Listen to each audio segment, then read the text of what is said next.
there, welcome to Motorcycles and Misfits, coming to you from the Recycle Garage in sunny Santa Cruz, California. And that is no lie. The sun is out. It was quite sunny. It wasn't this morning.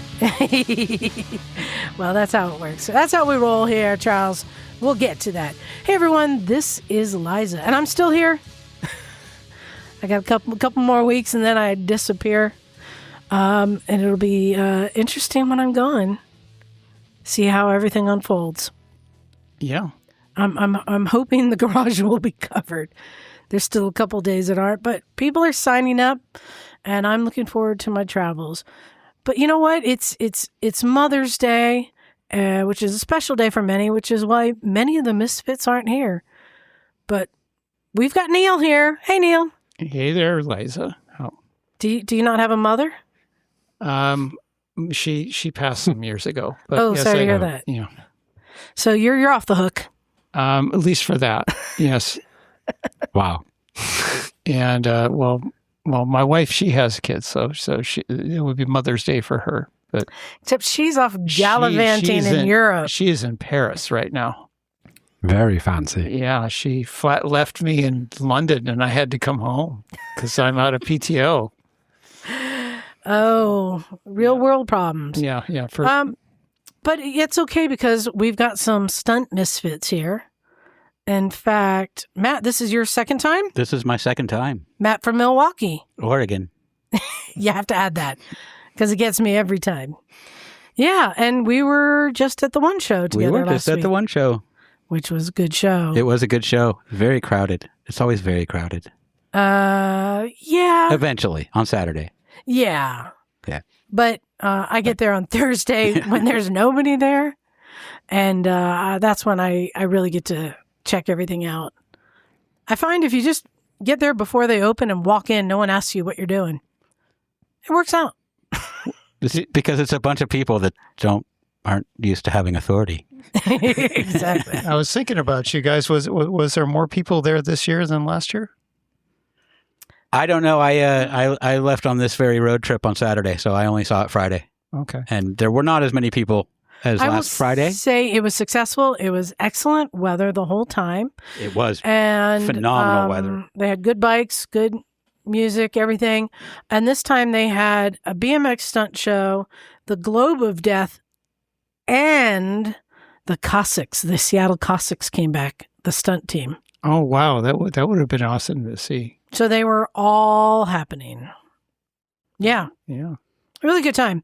And we have another stunt misfit joining us for the first time. The first time. Virgin. Should we call you Charles in Charge? Charlie?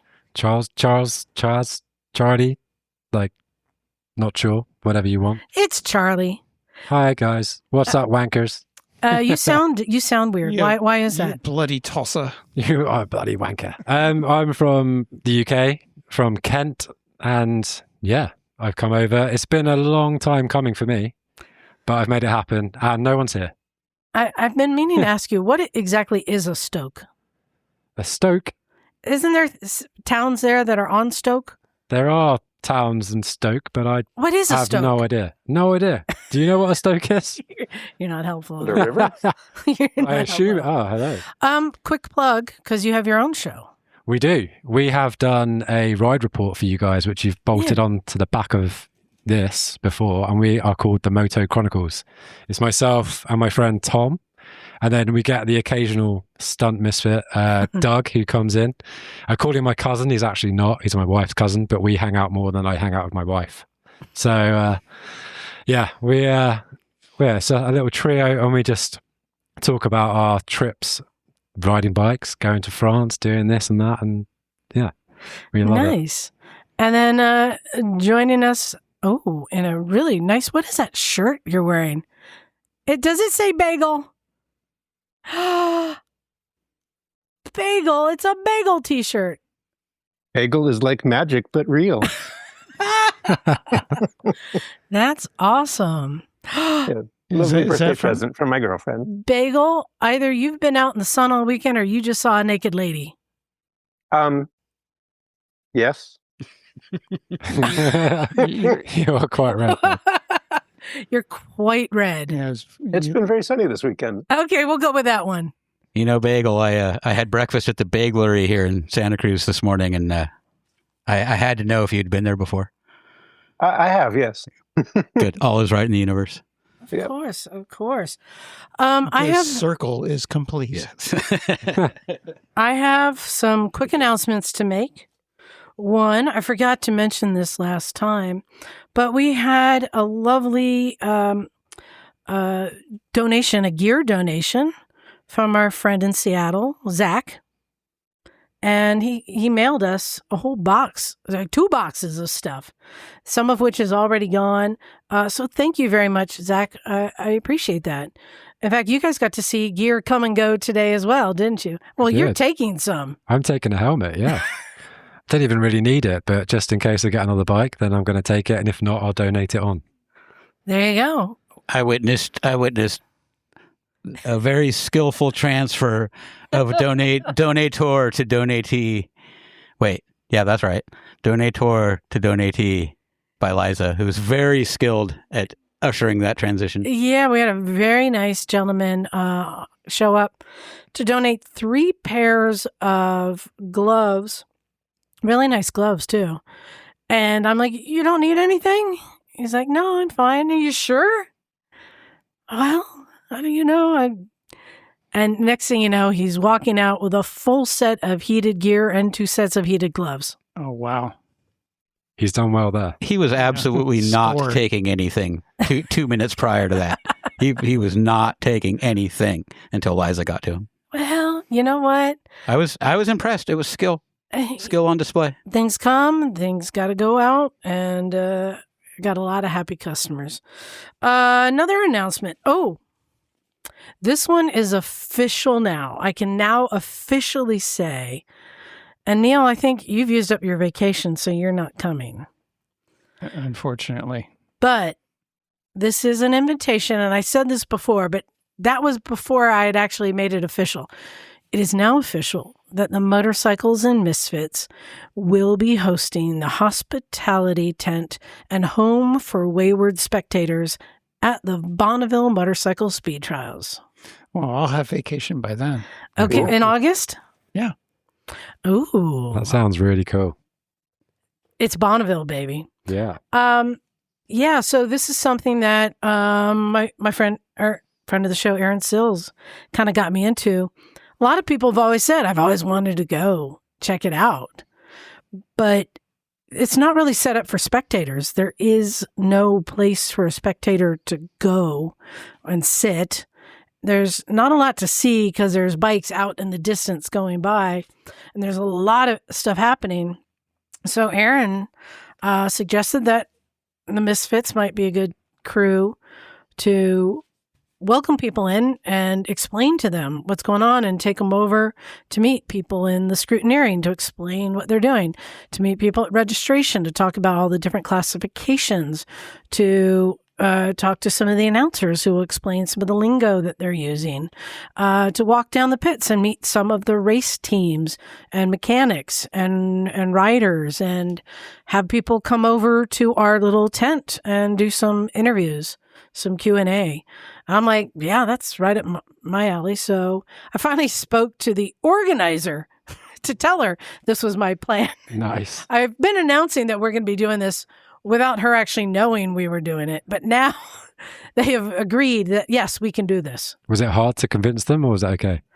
No, because I'm not really asking for anything other than normally the number one spot in the pits goes to the Aaron Sills racing team, but I bumped her.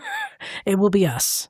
So between Aaron Sills and the ambulance will be the Misfits receiving tent. That's awesome. Yeah, but this is an invitation to anyone who wants to come to Bonneville. It's as easy as buy a spectator pass. You can buy it online, or you can show up at the boat ramp and buy one, and they will tell you where to go to come see us. And we'll have a little wet dry erase board and be posting what we're doing and when. because things change because of the weather and the conditions. It's constantly changing, so we're going to be going with the flow. But it'll be a place where people can come and hang out, be welcomed. So is this going to be like an official thing that's set up with Bonneville? Yes. Yeah, cool. So they would be told, go to this tent. Yes. Then these guys are going to show you around and blah, blah, blah. Yes. All that. Wow, that's really cool. Yeah. Nice. Well, it's as simple as, I mean, Matt, you've seen at one show, like I like to set up a little lounge. And Yeah. Wherever I go, wonderful. I like to add something to it to make it a little bit better event. And so that was like, what can I do for Bonneville? I can do this. I can give people a place to go and introduce them to people and explain things. Very good. It just was a natural fit. But I'm really excited for it to be now official and to be able to extend that invitation to anyone who's interested in coming. The dates are August 20-something, I think. The third weekend. Yeah, let me get it. Everyone's looking now. Are you going to do an official ticket giveaway? August 23rd to 27th. No. I would like to jump in for a second and take care of just a little bit of business. Yeah. I need to wish my wonderful and supportive wife a happy Mother's Day. For allowing you to be here? Yeah. And now that I've done that, maybe I'll be at Bonneville. If I hadn't have done that, I was not going to be at Bonneville. Now there's a slim chance I could be at Bonneville. Good play, man. Thanks. Played that well. Yeah, thank you. Well done. Am I supposed to follow now? If you would like to get a spectator pass, you can go to BonnevilleMotorcyclespeedTrials.com. Yeah, that tracks. Yeah. And get a spectator pass. Most of us are going to be staying in Wendover. And the thing that's really nice about it's called the BMST. There's different speed weeks. There's this used to be the Bub Speed Trials, but now it's the Bonneville Speed Trials. Speed Week is open to cars. You get all sorts of stuff. This is when the hotels sell out. The prices go up. Everything's expensive. The motorcycle trials is just motorcycles. So it's not crowded. It's not a zoo. You can get rooms at normal rates in Wendover. It's a good time. And there's a lot to see and do there. So that's, it's kind of like going to the Manx instead of the TT. Right, okay. You're still seeing people go fast. Yeah, definitely. Yes. So, yeah, come on out in August and come join us at the tent. And just getting back, one show. So you live up closer to there, Matt. Very, very much closer to the one show, yes. What's the word on the street with the property, the building? Because every year we think this is the last year at the Zidell shipyard. I think you're you're correct that eventually something is going to be developed there. The most likely is a Major League Baseball stadium. However, that depends on if they're expanding Major League Baseball to Portland or not. It's out of their hands entirely. Oh, that's what it is. If Major League Baseball expands to Portland, that's the spot. Because I'm like, Portland doesn't have a team. No, but they may. They're in the top 3 or 4 in contention to get the next expansion. If they do that, that's where it's going. It's already been decided. There's already stadium financing, and everything in place. So that's why they don't know. Interesting. Because that is the whole question, is whether Major League Baseball is coming to Portland or not. So until then, and Neal, you got to experience the Zidell. It is such an amazing location. Yeah, it's a old shipyard that it can accommodate 2 vessels on one on either side, and it has like 20-ton cranes above on tracks for basically rebuilding ferry boat sized vessels and fishing vessels and things like that. And so all the walls are they have all the old tools and fittings, chains, kind of still sitting there. Yeah. I mean, so it's kind of, and it's, right where the Misfits lounge is, there's stuff like that still sitting there. And it's near downtown, so it's a great location. It's easy to get to restaurants and do the other things that Portland has to offer besides the one show. So yeah, it's a great venue, and I hope Portland gets a baseball team, but if they don't, It'll take a while. I hope they don't. I'll tell you my favorite thing, and I now have set this as a standard for really any event. I think the best measure is the level of threat of tetanus. Absolutely. You're not going to get better than that. No. Yeah, there's lots of sharp objects. Oh. Yeah, Of all the place I've ever been to a motorcycle show, and Zidell Yard is the extent of the places I've ever everywhere. been for a motorcycle. it is very industrial. I've never been anywhere else for any other motorcycle show. Yep. However, of all the place I've been for a motorcycle show, that's the best one I could possibly imagine. Oh, trip hazards. Rusty and dusty. Trip hazards everywhere. All the other ones look like, well, yeah, but it's not as cool. Oh, but that's what makes it so cool. In fact, this is a good tie-in to our next segment. Our next segment, I'm calling this Fight Me. And I made a declaration on our show last week where I was doing interviews. And I said, I believe the One Show is the best motorcycle show in the world. Fight me if you think that's not true. Now, yes, I know there's great shows. And I'm talking about, this is a classic motorcycle show. The focus is the motorcycles on exhibit as opposed to a rally or a race.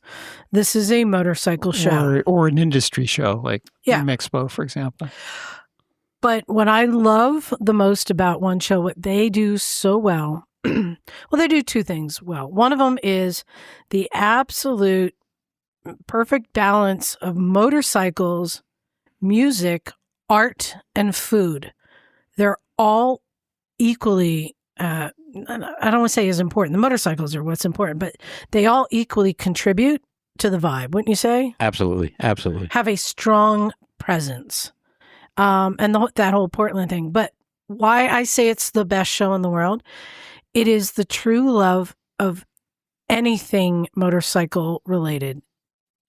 You got Harley choppers, you got vintage bikes, you got mopeds and scooters, you got race bikes, you got dirt bikes, you got everything. It's heavily attended by people who don't ride motorcycles. Oh, really? Yeah, it's just a cool thing to do in Portland that weekend, even outside the motorcycle, community. It's a thing people just go do. I don't know any other motorcycle show in the world, and hey, listener, if you want to fight me and tell me of a show that's better. Oh, I'm sorry. I forgot I was supposed to be fighting you on this. No, but here's the thing. Yeah, every other show I've been to here. is a vintage show or a Big Twin Chopper show or scooters. Do they have scooter shows? Yeah. Yeah. But with some, even if it's a vintage show, it may have an emphasis on British or Japanese, right? But I don't know of any other shows that everything and anything comes to the show with equal measure, right? So basically, you've started that fight, and no one can beat you because there's no other suggestions. The only thing I can think of is the Bike Shed Moto Show in London. I've been at the tobacco docks, but I think it's a lot smaller. Well, here's the thing. That is a very good show, and you do have you have customs, you have a lot of Royal Enfields. Yeah. Because that's a great bike to custom. Whereas we have Harleys that are customized, a lot of Royal Enfields. And it's really cool. It's split up into different areas and rooms, and you have vendors and stunt shows and stuff. But very low threat of tetanus. Yeah, very small. It's important. It's an important metric. No art. There must be some art. No. The music, I don't remember music. No. And the food, like you go out the back to the food trucks and get in line. Yeah, you guys love the British food. She didn't just win her fight. She took down yours as well. Well, I didn't really try.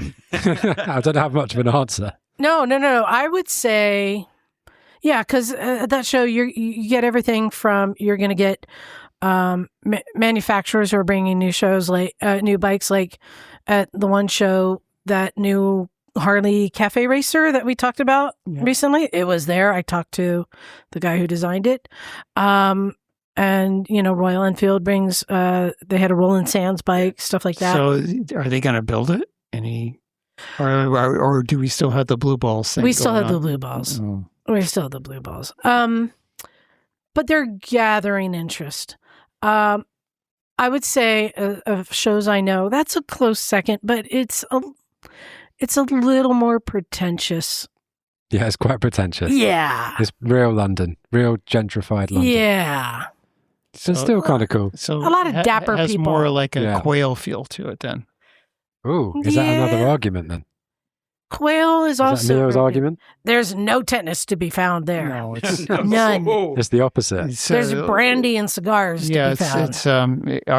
it's as posh as Americans can be, I suppose. So It's a concourse d'elegance. So we're still talking about shows, because I'm going to chuck another one out, but I don't know if it's a show or not. But I would say the Goodwood Revival. That is a show, but it's like a live show in terms of the racing and the people. It's like the show goes by you. It's like a parade, right? Because they're all driving the driveway. Yeah, driving the driveway, and everyone dresses up. I've been multiple times. You dress up in your suit and all of that.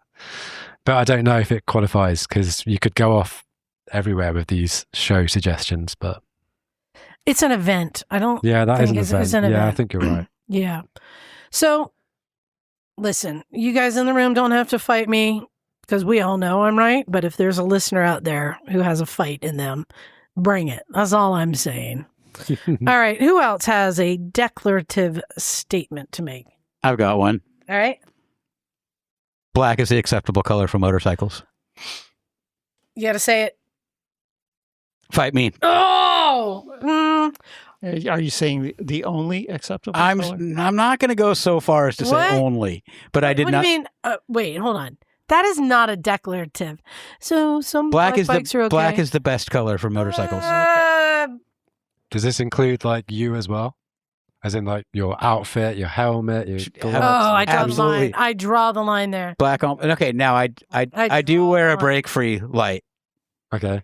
so I'm not completely eschewing Oh my safety. God. Is it a But- black brake free light though? It is. Oh, there you go. But the light's not. Well, yeah. Well, your All tail right. light's not Matt, black. say with me. One of us. Yeah, One of us. You just want to be one of the masses that doesn't stick out at all, do you? You just want to blend in I'm with just all old the enough other that black is faceless, cool. black-clad bikers. You want to be different, just like everybody else. Just like we are all individuals. No, I'm not. honestly, is that why you like black? Because you just want to blend in? No, it just looks cool. Is that your statement? It looks cool. That's my statement. Fight me. Well, It hides the grease. I'm going to fight you. I knew you would. Look around this it room. does avoid the Power Ranger look. That's for sure. Are you going to argue that a black Ducati is better than a red Ducati? Yes.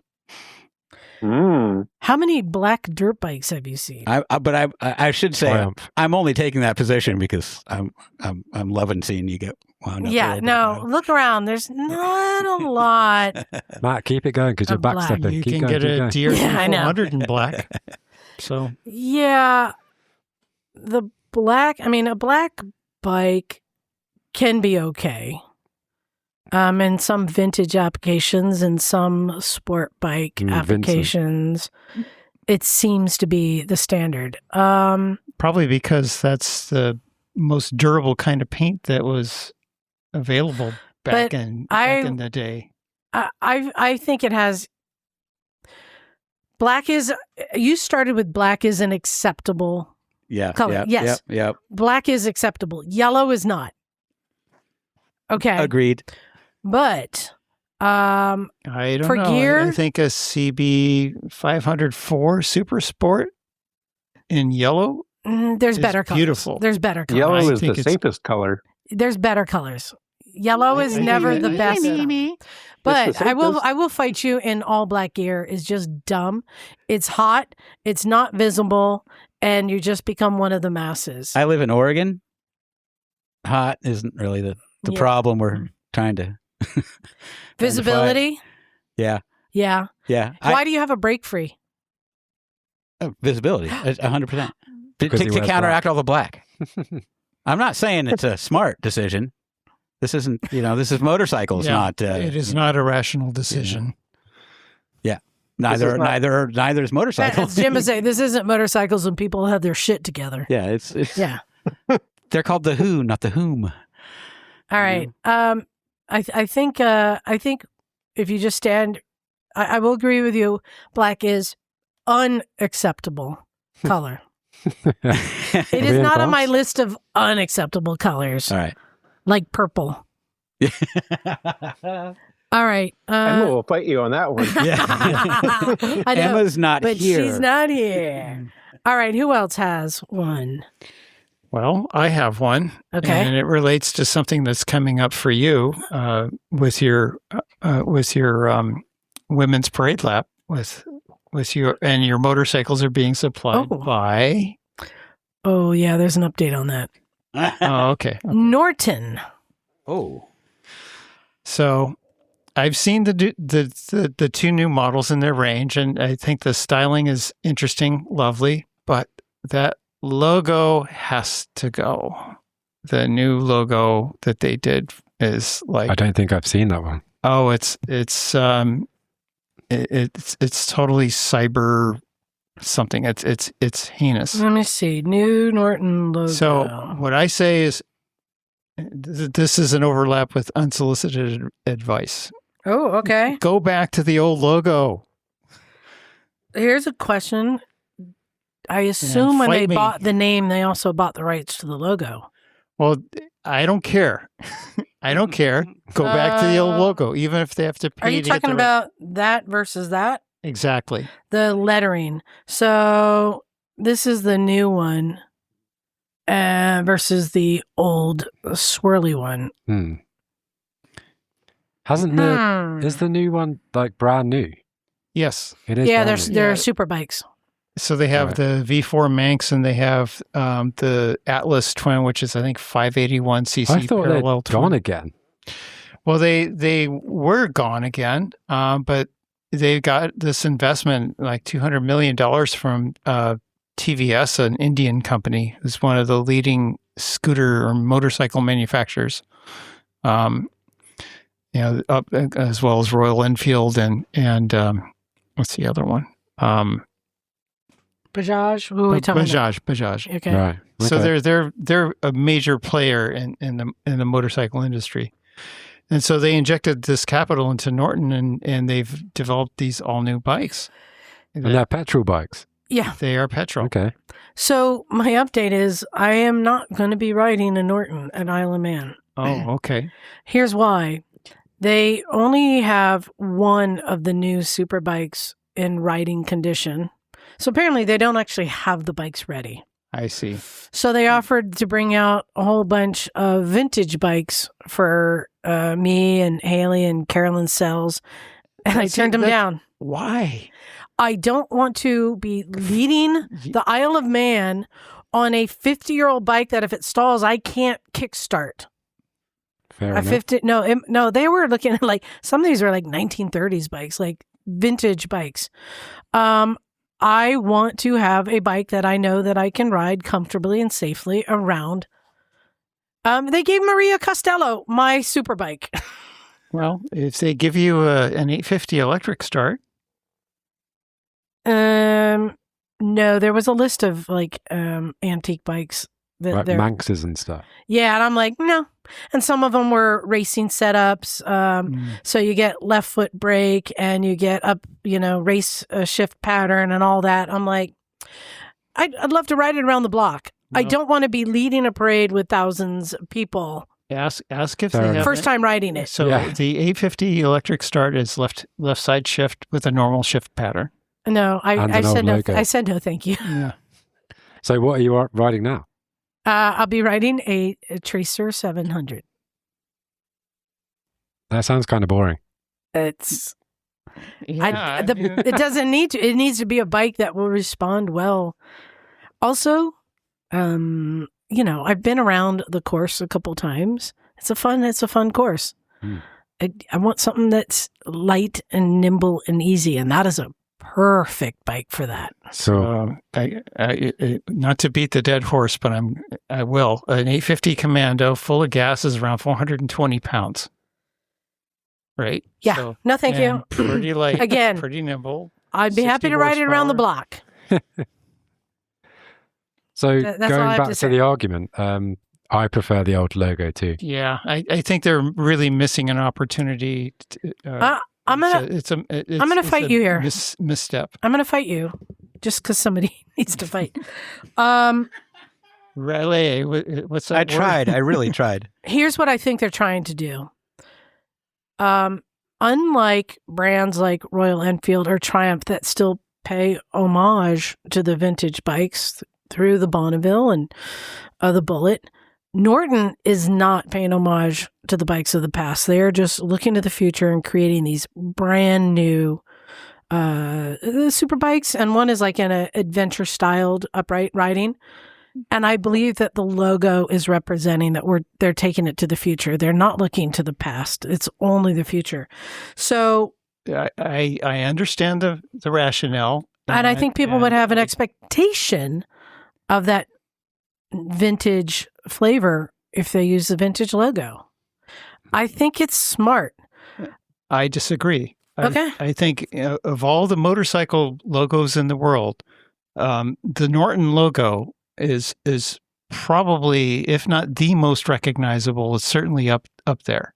It's like bar and shield level of recognition. Yeah. And you don't see Harley moving away from bar and shield anytime soon. The RMCR has bar and shield branding on it. It's part of their. You want core. Yamaha to go back to the tuning forks too? They are using the tuning forks. All Yamahas have the 3 tuning fork logo. They still use it. So you are Yeah. stuck in the past. No, That's I'm the not. problem here. You don't like change. No, it's not about that. You want a logo that is recognizable, that has brand equity, and visually appealing. and visually appealing too. It's a beautiful script logo. Yeah, but look at It's the new ugly as logo hell. is still carrying the N across the T. I understand, but it's like they outsourced it to like a art It's all done student. with a ruler, and it's flat and angular and boring. It is, And and it's not. yeah. It's not pleasant to look at. It is the future. no, No, It's not gonna last. don't think. It's because it's Norton. Yeah, exactly. It's not going to last either way. Yeah. Well, yeah. There's the other. Yeah, I think that's a misstep. I think they need to reconsider that. You know, Pepsi went through the same thing with they went back to their old logo. I'm not offended by them changing it. I understand the rationale behind changing it. It does seem like they just found a cool release valve and just drained all the cool out of it. Exactly. yeah. And now there's cool all over the floor of the factory. Right. I think that the new bikes are going to have to prove themselves, not the logo. Well, they will, and that's Well, a even more separate so now. parallel argument. And Norton as a brand has always been about performance. They really have. And the fact that yes, the bikes are contemporary design. The V4 is a cutting edge design. The logo has nothing to do with that. So Norton has a heritage of performance. Going back to the very beginning of motorcycling, they've always been involved in racing, and they've always used that logo on their bikes going back to that. And they're literally calling that bike the Manx, honoring that heritage too. So, Thank you for just handing me the argument, because the new logo looks much faster, doesn't it? I don't care. Well, if this is what they're going for, speed and racing. They needed a faster logo. This old logo does not say fast. It does to me because it says it's a Norton, and Nortons are all about going fast and doing it well. So, agree to disagree, Neal.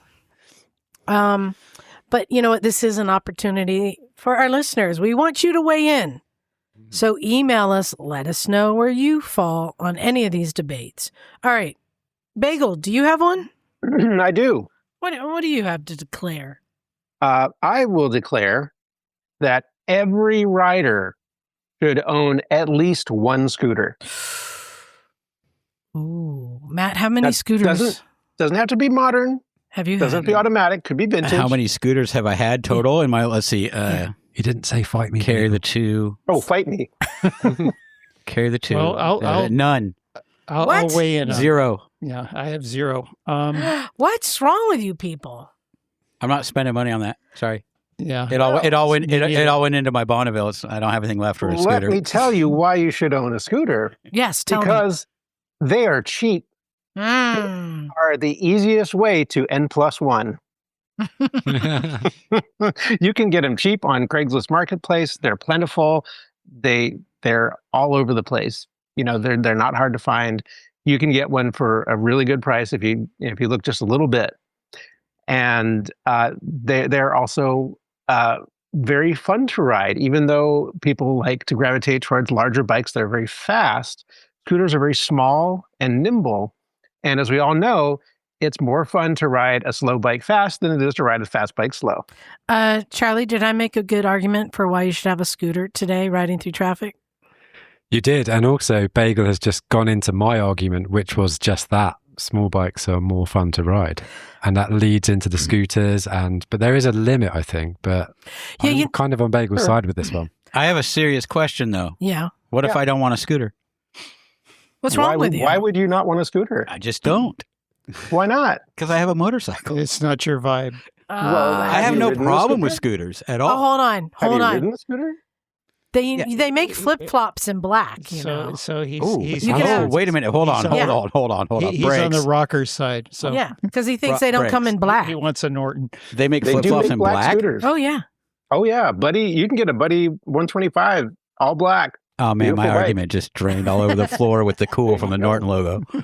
And you can rail a Buddy like nobody's business. Actually, I want to add to that right now with what's going on in the economy with gas prices. Yes. I know some of my kids that I refer to. I was at the high school volleyball game. Go Pirates! They won. But Enzo, he's not driving the car. He's 16. He was given a car. And I talked to another teenager who was given a car, and then they went to fill it up with gas, and it cost like $120. And their parents said, "Get a job, or start riding your bike." And so Enzo's stolen his mom's scooter and is riding that around. He has an e-bike and he has a car. He's stealing the scooter because it is the easiest, cheapest thing to run right now. It's a huge argument. For everything going on. And that was another one of my points, is that they're great on gas. Better mileage than most motorcycles. So what kind of mileage does like a 250 scooter get typically? Like a Vespa 250 will generally get about 55 to 65 miles per gallon, maybe up to 75, depending on how you ride it. You have to take it easy. I think I fill up my scooter about 3 times a year. Yep.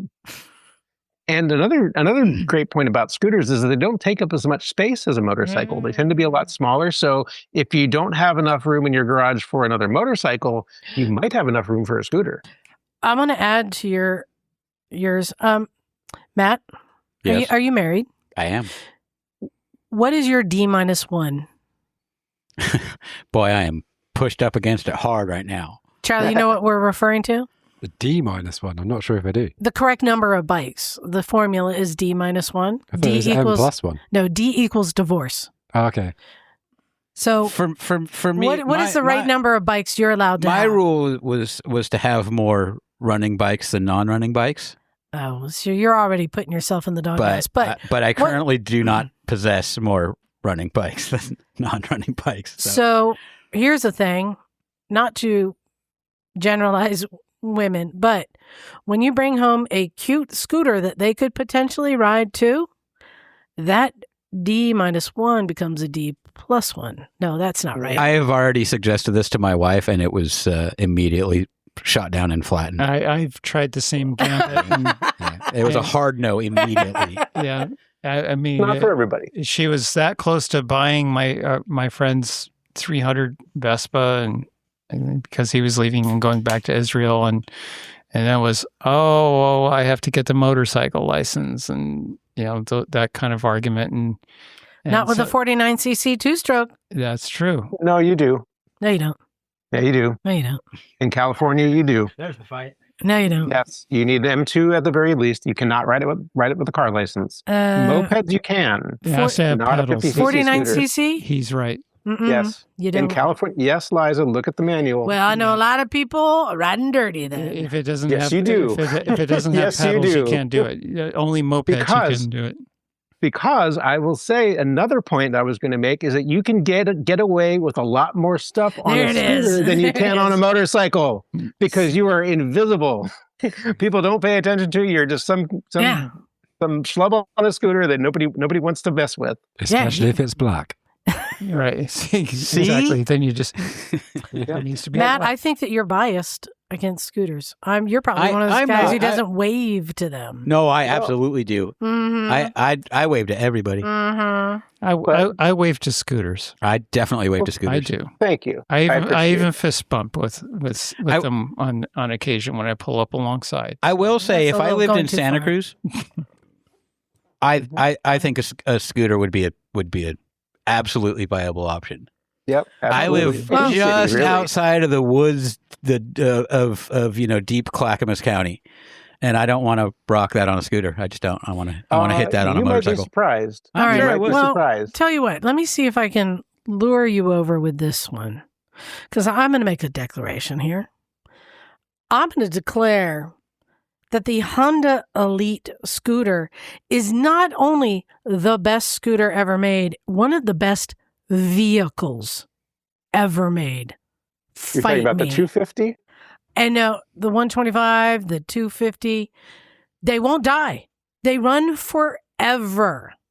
When you talk about a machine that transports people, that was made to last forever with minimal maintenance, the Honda Elite scooter line are some of the best vehicles ever made.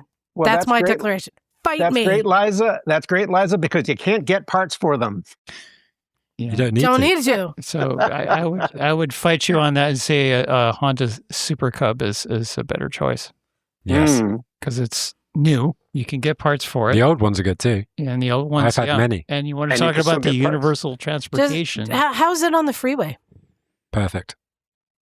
The American 125 freeway. is The American freeway is legal. 55.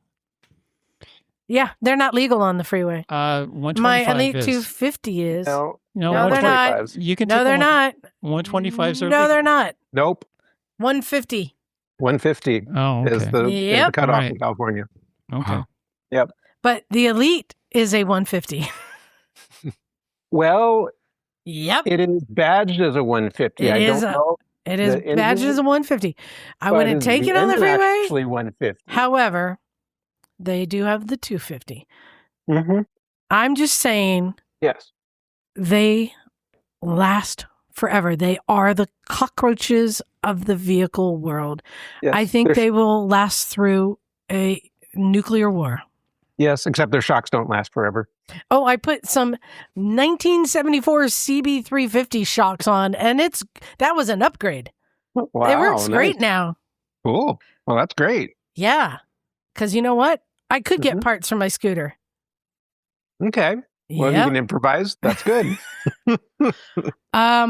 No, I think they're obviously Vespa makes a great machine, Mhm. but when you talk about something that is affordable and built to last, because so many vehicles are purposely not built to last.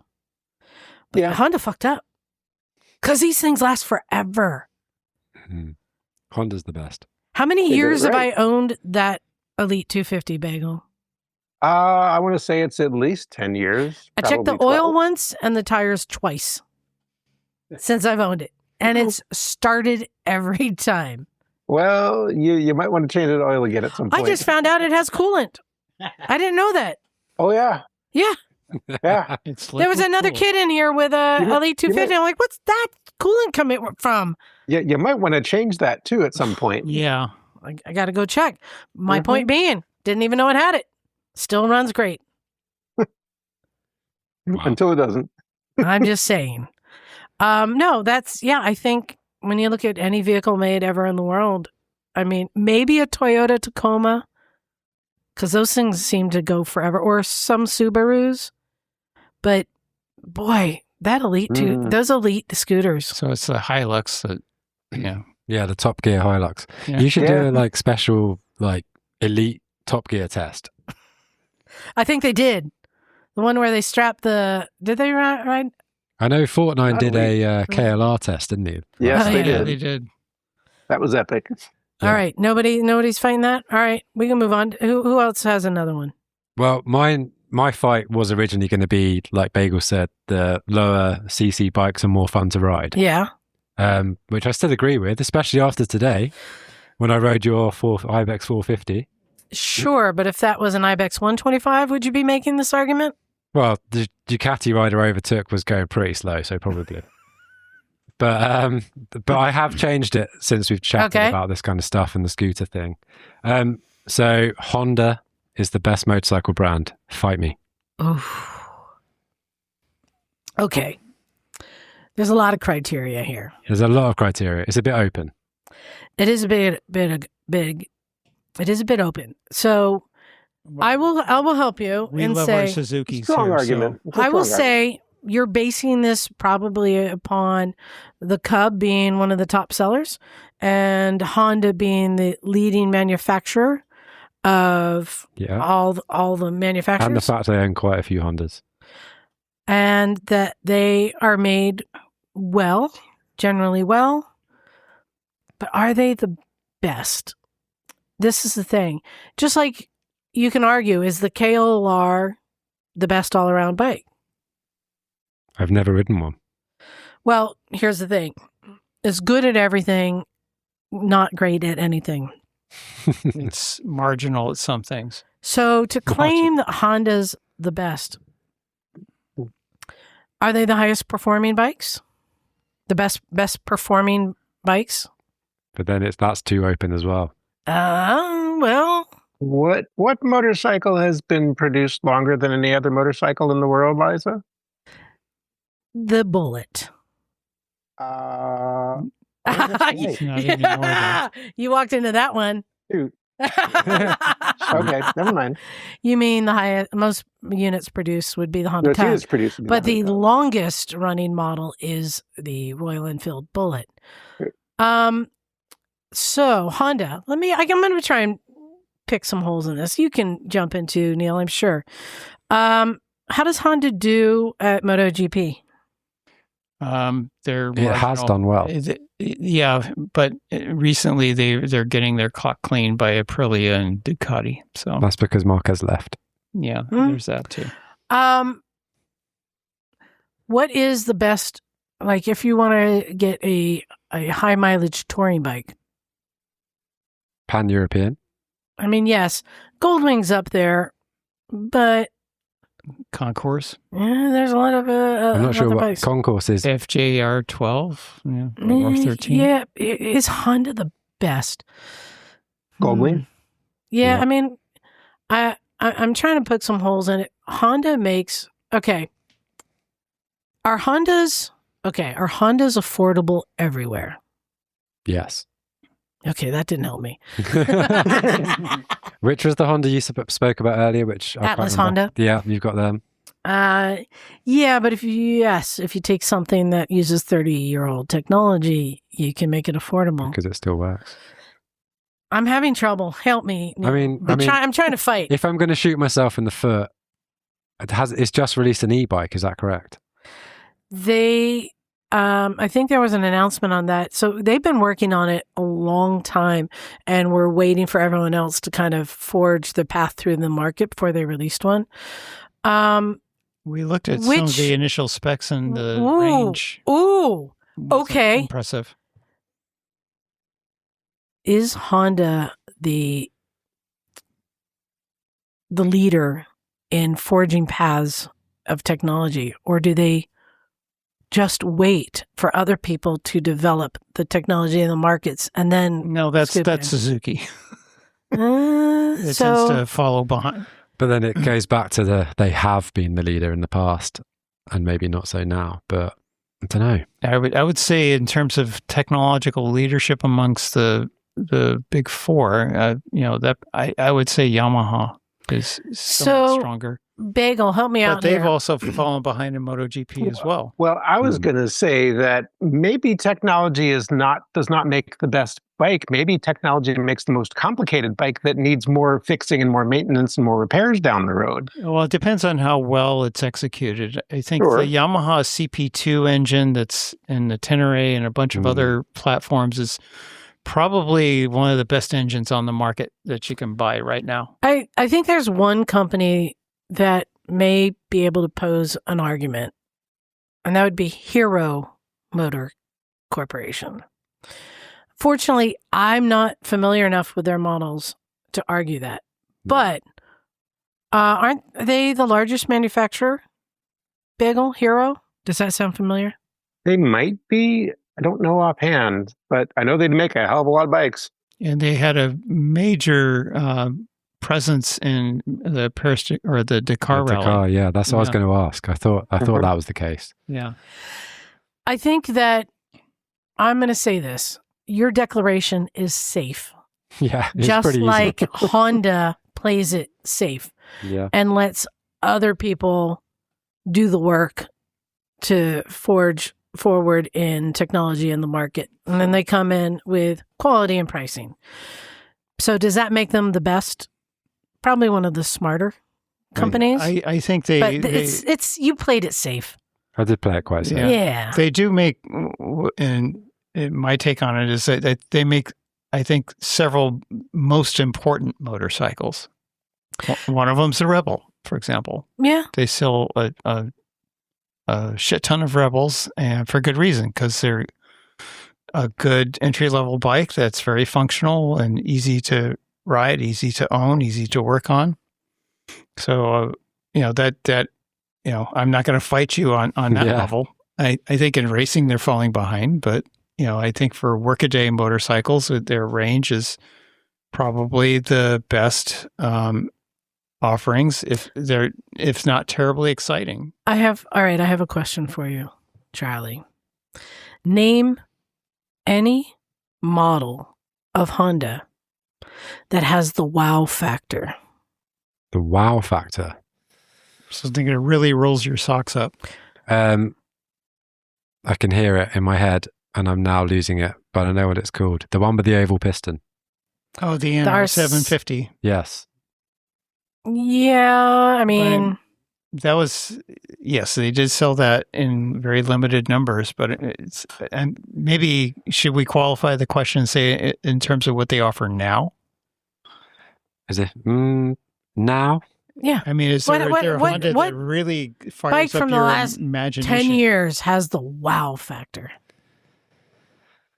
That probably is a good question that I can't think off the top of my head now with a good answer. There's loads in history, isn't there? But maybe not now as a big wow bike. Oh, I mean, what about the DCT? I mean, that's... I don't think it's wow. I think that's safe. That's it's evolutionary. Safe, but it's pretty impressive. Which are the wow bikes from the other three in the big four? I mean, probably the Tenere, maybe? Tenere. An R1, an S1000RR.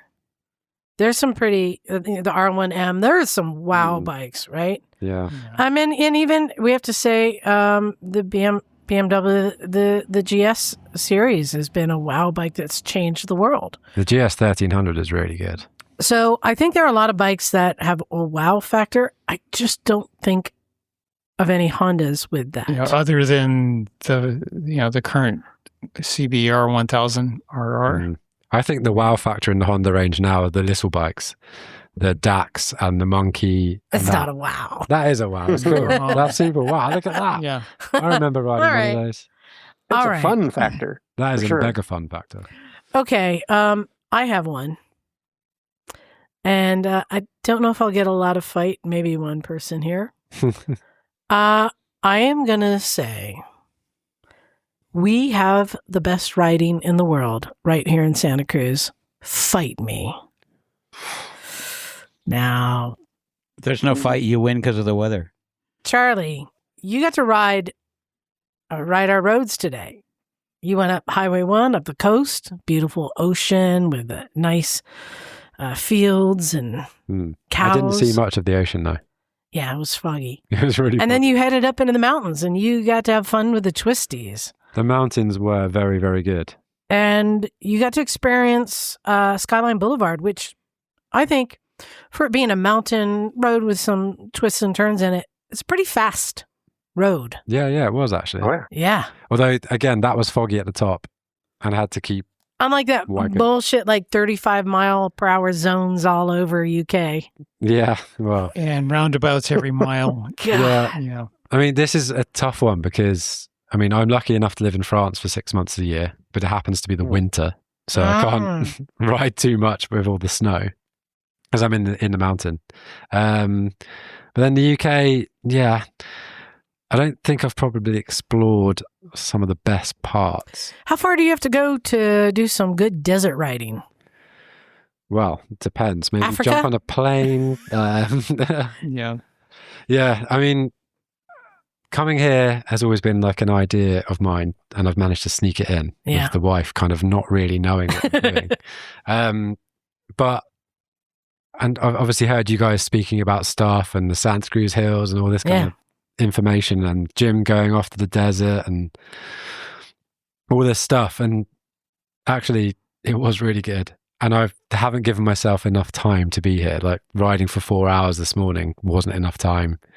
And just like you kept saying to me, like it's this close to where you are, you can just disappear into a mountain and have these mad roads. But so, I mean, the only fight I might have is obviously in the French Alps in the summer. How many roads do they have that are amazing? In the French Alps? Yeah. Well, it's A whole lot of endless. Yeah. Pretty much all of it. But what I'm saying is because usually there's the road that's famous, Yeah. like the pass or something. Yeah. We've got endless roads here. I mean, there's multiple passes from where I live normally, but again, I haven't ridden them in the summer because I'm not there, but And- they could be very good. Like people argue here in the States that the Dragon is one of the best riding roads in the country. But it is the best riding road for like 5 states. And everyone goes there to ride it. Yeah, it's a whole scene, a show. Yeah, you were riding on a Sunday. Hmm. How was traffic for you? Did you encounter much?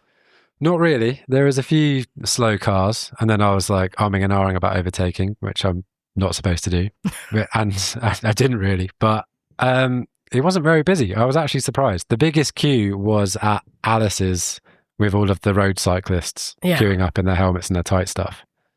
But the rest of it was pretty quiet. Like it was good. I'm just saying, we've got the ocean, we've got the mountains, and it's a few hours to get to deserts, to the snow, to anything.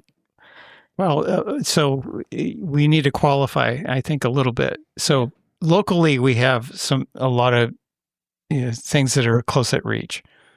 But to get some really epic sweepers and high speed stuff, I think you have to go farther south. I think you have to go into like the San Gabriel Mountains, east of LA, to really have that quintessential California sport bike glory experience. Or out to Yosemite. Going over Tioga Pass and riding those. It's beautiful, riding in the trees. any of the ways that you go up into the mountains. So 108, 88, 50, all those are epic in terms of just the beautiful roads up there. I mean, I know there's a lot of great riding and roads around the world. Bagel and I have both ridden Pakistan, and that's amazing. Yeah. But Not the best asphalt in some places, but yeah, but there is the These are incredible. tetanus factor is high there. Yeah.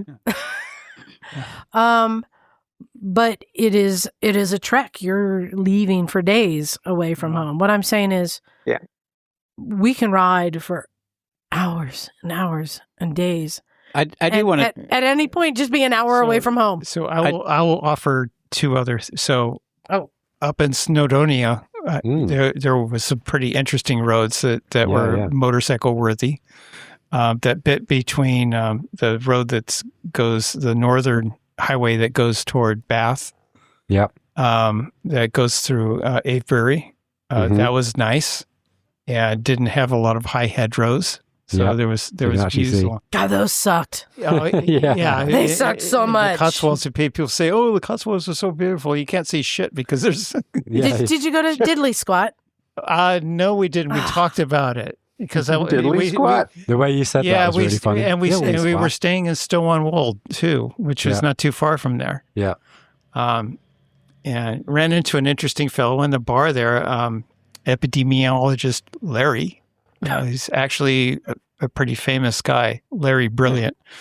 One of the key people who helped eradicate smallpox. So we talked to him about, and and we talked about riding scooters. Actually, he lives in Miami, and he lives in Miami. He says, "Yeah, that's how I get around. Is I ride a scooter everywhere." So there you go. Yeah. So I'm going to be riding in Snowdonia in a few weeks. So I'm doing Wales, and we're just going to do I was going to do the whole coastline. Yes. Is that worth the it? whole of the UK or the whole of Wales? Wales, starting in Liverpool. Right. And going around and then into Brecon. Yeah. And then back out to the coast and down and around almost to Cardiff, and then then up. So, but hopefully your trip will loop through Conwy. What about the Mach 1 loop? Have you ridden that? I have not. What? So all this stuff is like really far away from me. It's just, okay, hold on. British really far away. No. Yeah, well, British really far away. it's Just- a 6.5 hour drive to London. So that much I can tell you. You've just made my entire argument, because you're saying this is too far away from. How many miles away is it from you? In mileage, I have no idea, but time-wise, yeah. Yes. Snowdon is a good There 5 it hours. is. It's all the roundabouts, about isn't it? 200 miles from London. Right. And But it takes longer unless you beeline it on the motorway, which will suck. Which is what I always do. yeah. I've gone across all of UK. I was in Cardiff and had to get up to near Liverpool in like 5 hours. Mm-hmm. I mean, you can go across the entire country diagonally Yeah. in about 5 hours.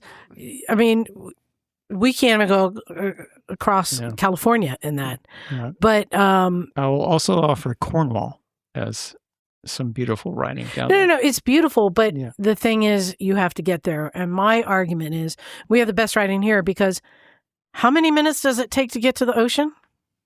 Well, for me. From here, how many minutes? 6? Yeah. I think it's about 3. How many minutes to get to the redwoods? That's probably about 7 minutes. Yeah. To get to 9, maybe, if you get caught at the light. 9 was really good. We have it all.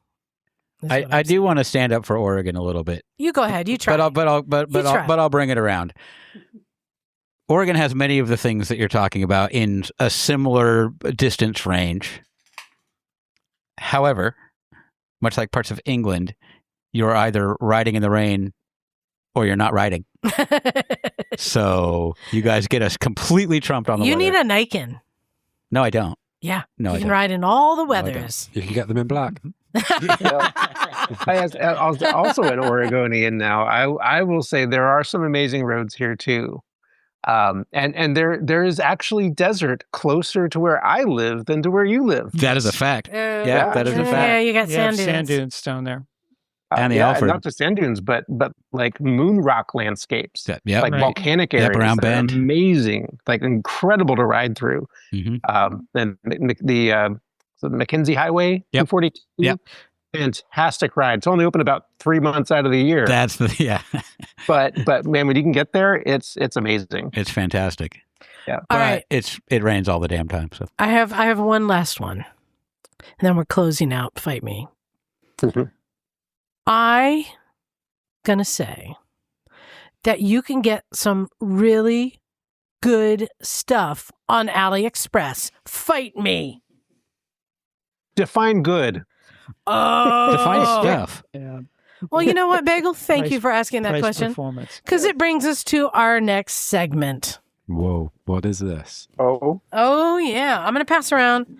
She has an AliExpress. I've gone on a shopping spree at AliExpress and bought a bunch of stuff.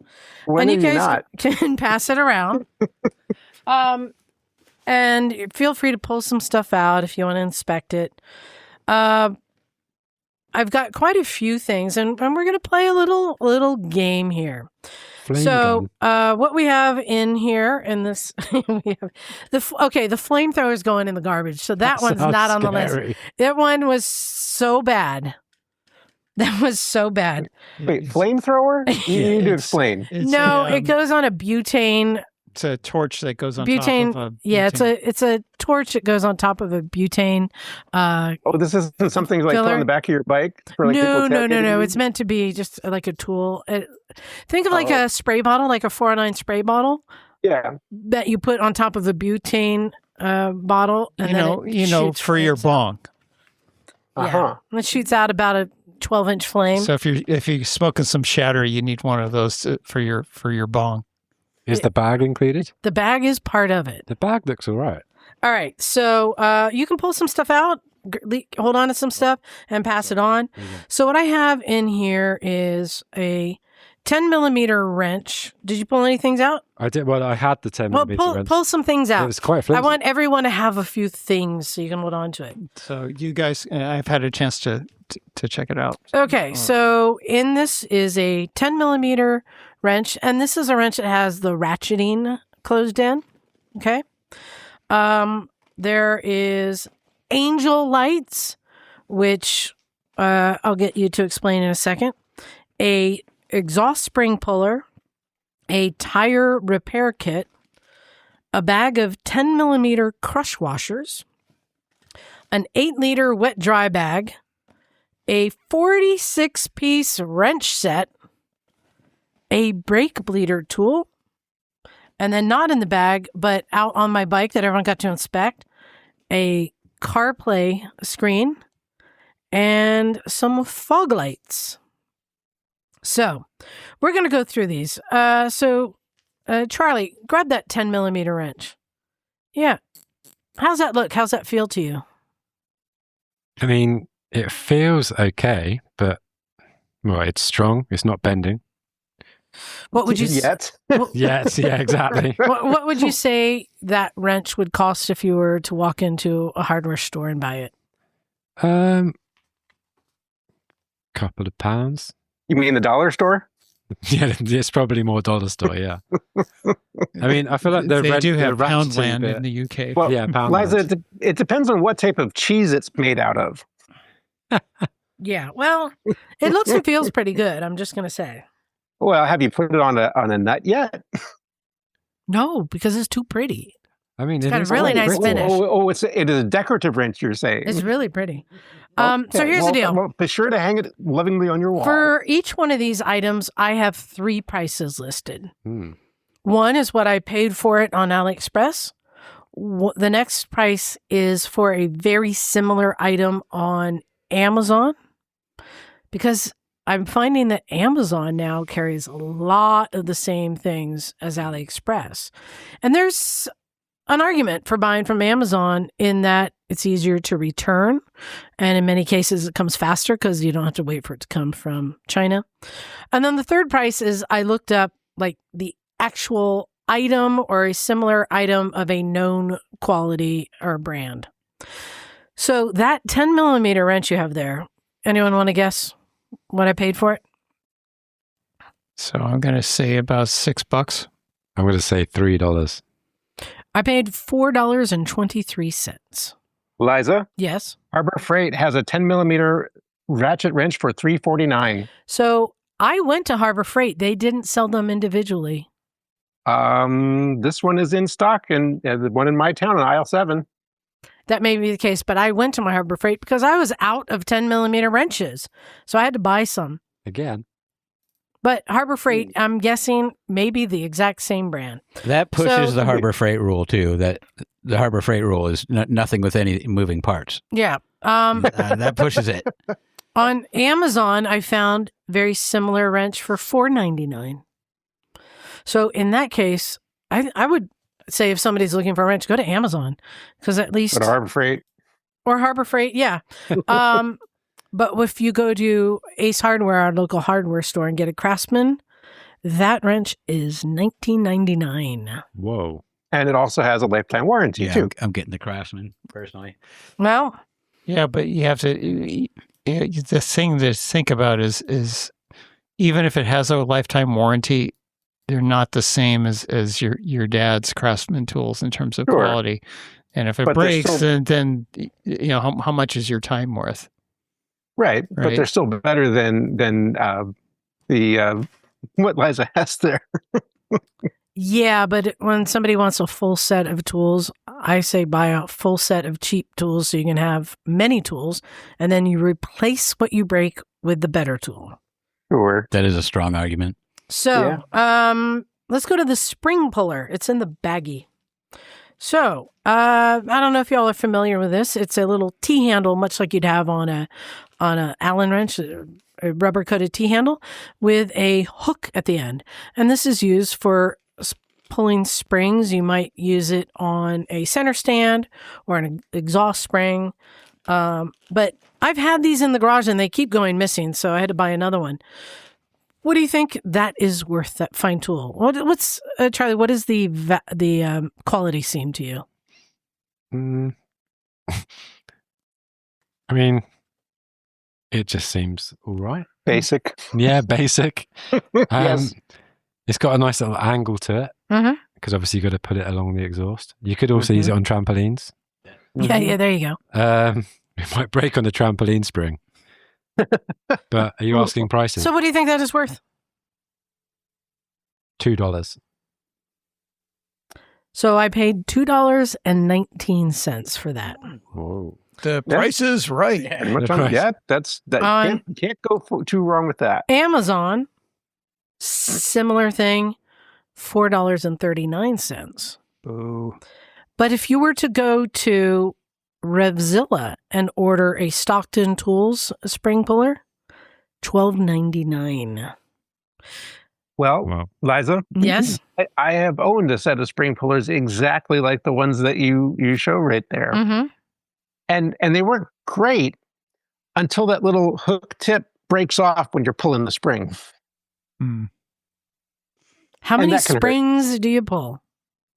Oh, I pulled a few Okay. kickstand spring, all kinds of stuff. Yeah, but I'm saying that for Yeah, $2, you can get a tool in your garage that you never know when you're going to need. and you never know how long it's going to last. But yeah, it's All only right. $2. Let's get to the angel lights. And while you're doing that, can you, you got it. All right. Oh, the angel light. All right, Matt, you have the angel lights. Can you describe this for Bagel and others who don't know what they're looking at? These are two small lights that project, in this case, blue angel wings onto the ground next to your bike. What? Yes. So Why? describe the size of the light. Well, the size they show on the box is quite a bit different than the size you showed me No, in the no, garage. the actual light, Oh, the actual light is very small. like It's, a fingertip. Yeah, like your thumbnail. It's kind of laser pointer sized. Yeah. Like a short laser. Yeah, it's very small. With a small bracket with two mounting holes Mhm. so that you can affix it to the side of your bike. And then it has a 2-wire lead that comes out to go to a power source. And it projects wings on the ground below your bike. What do you guys think? Did you Matt, you were not sold at first. You're like, this is dumb. Well, no, what I said was I rode all the way down here from Oregon, and the whole time I was thinking, what's missing is projected angel wings on the ground under my bike. You were that would have made this deprived trip. Yeah, angel absolutely. wings. Yeah, absolutely. I might purchase these just for that. They would look good on your new black scooter. That's what I'm saying. yeah. it would be a good scooter thing. Do they make those with a black light? Bagel, what do you think these angel wing projection lights cost? I'm going to guess $9.99. That was exactly what I guessed. I paid $6.40 for I was a going to pair. say $7. These same Okay. lights are on Amazon for $9.99. And they had, And but here's the interesting thing, and this is just a word of caution.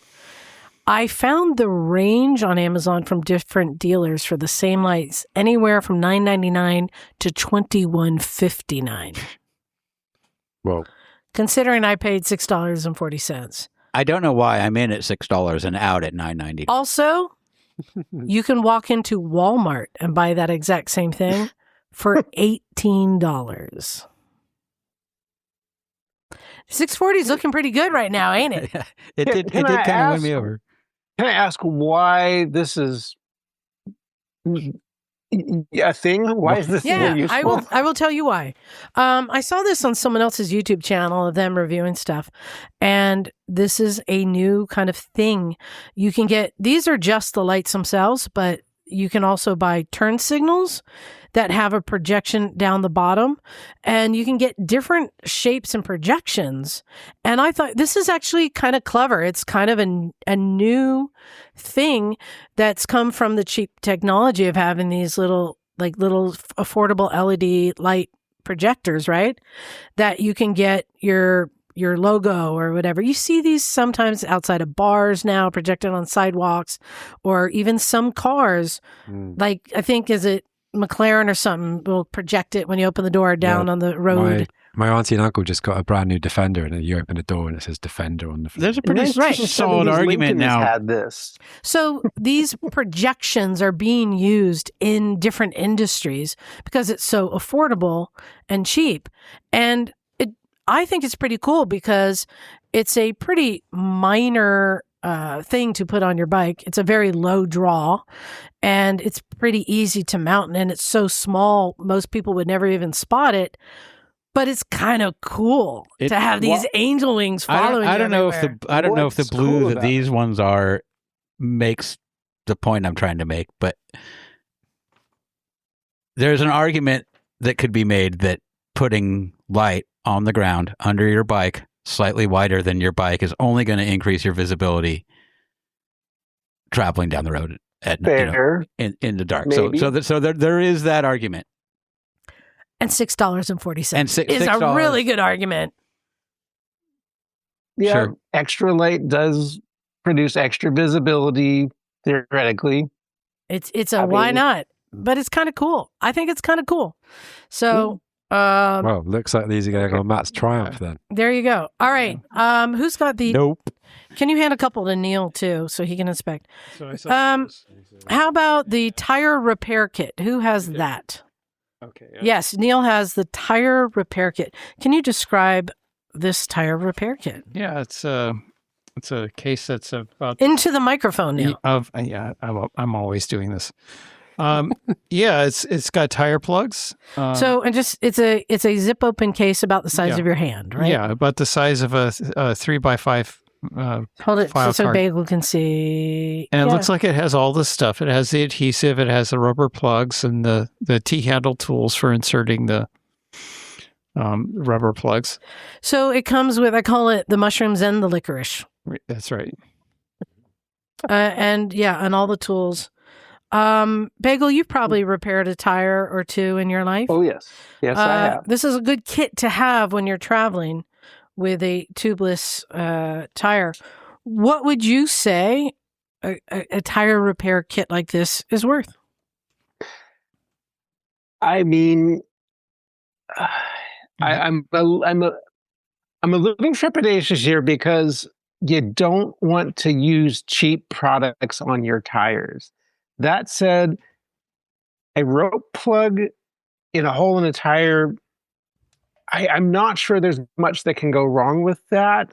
I mean, it's got the contact cement and all that. Right. It's as long pretty as it's got the standard cement, stuff. It is pretty standard stuff. So I think you're probably going to be okay with that. Actually, but I'm going to guess that probably cost you $8. Actually, pull that out again because not the little mushrooms. That's a new style of plug. Knock was looking at that. And they each one comes in a little vial because apparently they are coated with their own, I think, glue that comes out when you install it. Well, I'd have to see those and how they're It looks set up. like almost like a little, it's smaller than, It's like a little like a little pill or a little screw. Right. It's a little, plastic screw that goes in. I've never seen these before. So who wants to venture a guess what the value is of this? I think Bagel said $8. Yeah, so we lost Bagel. He'll be back in a minute. I'm going to say 12, just to put a number out there. I'm going to say 5. Say it into the microphone. 5. Thank you. So that tire repair kit on AliExpress was $7.26. On Amazon, same one, $12.99. I'm just on the wrong. And if you go website to Revzilla and buy a similar kit, it is $16.69. Wow. So we've gone from $7.26 to $16.69. I don't feel that there was a big difference. The brand at Revzilla was Rhino. I've never heard of. So I think this is the better thing to get. It must be like such old technology that it just doesn't really matter. They just copied it. All right. Next up, 10 millimeter crush washers. These are used on brake lines, clutch, any of the hydraulic lines, brake and clutch lines. They're very simple little copper crush washers. Bag of 50. What do you think a bag of 50 crush washers costs? $2.50. No, they're more because they're copper. I'm going to say 5. Yeah? 7. So on AliExpress, $3.14. In comparison, if you go on Amazon, it's $6.99 for a 30 count. And if you go to Revzilla, it's $9.50 for a 6 count. The 6? 6. That's surely got to be better getting it from Temu. That's like hardware store price. Yeah. I think that's a win. Yeah, That's a that's a win. good deal. Right? Wait, did you say AliExpress or Temu? AliExpress. All of these were AliExpress. All right. Let's get to the 8-liter wet dry bag. Who wants this one? This is the big item. Neal? So, can you describe this, Neal? Yeah, it has a roll top with a clip closure, so it's semi water resistant, and it has straps on the back to strap additional things to it. And I'm not sure. Is it like a pannier rack bag? Yes, it is. It's not one that you would wear. Some people mount them to like a front fender if it's like an enduro bike. Yeah, so this I'm actually interested in these because I'm about to put crash bars on my Trans Alp, and my friend has the front pannier racks. Yeah, that's about the right you size. could use it that way. Yes, I had one on my Africa Twin, just like that, mounted to the crash bars. Yeah. Yeah. That looks like exactly that. It looks interesting to me. Yeah. Really? Yeah. Maybe you want it. Maybe. Maybe we can arrange How much that. am I going to have to pay for it? Well, what do you think it's worth? The brand is Moto Wolf. Sounds good. Yeah. What do you think it's worth? 15? You think this is worth $15? That's because I want to buy it. 30, What do you think it's worth? 30. It's got to be like, 30 or 35. Okay, I will tell you that I own out in the garage a Sedice from Revzilla, which is very similar, and I thought that was a deal at $49.99. This one I paid $22.58. That's good. That is not bad. But that's on AliExpress. I looked for this on Amazon. Many different, I'm going to say Chinese brands, anywhere from $16.99 to $42.99 for the same 8-liter bag. Which again, do your shopping because you can get them cheaper on Amazon or a lot more expensive. But there is one thing, there is one buckle around the top that the female and male don't mate. Yeah, there's two. Wait, there is a strap inside. Yeah. So is that the connecting? No, I believe that's a carry strap. Okay. Usually they make it so you can turn it into like a over-the-shoulder bag. Should I check? Ooh, we're getting Bagel back. Oh, maybe. Yeah. Yo, you getting him back? All right. So what do you think that's a pretty good deal? I think it's cool. All right. Let's get to, there's a little small one. Who has the rake bleeder tool? Anyone? Oh, maybe did it not make it? Oh, you know what? It got left outside. So are you familiar with these little check valves? Okay. So this is a great tool and I own, God, I think we've got like 5 of them out in the garage from Motion Pro. Yeah. And it is a small, think of a hose with a small little check valve in line that only allows the fluid to go one way. So when you're bleeding your brakes, you don't have to open, close, because it only allows it to go one way. So it makes it very easy for one person to bleed brakes. So it's just a simple little tool. Like I said, I get them from Motion Pro at Revzilla. They're $15.99.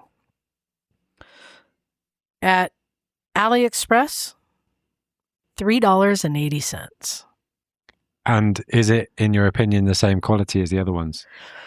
So the thing that was interesting is this one came in pieces. When you buy a Motion Pro one, it comes with the whole unit, with the hose, clamps on there, everything.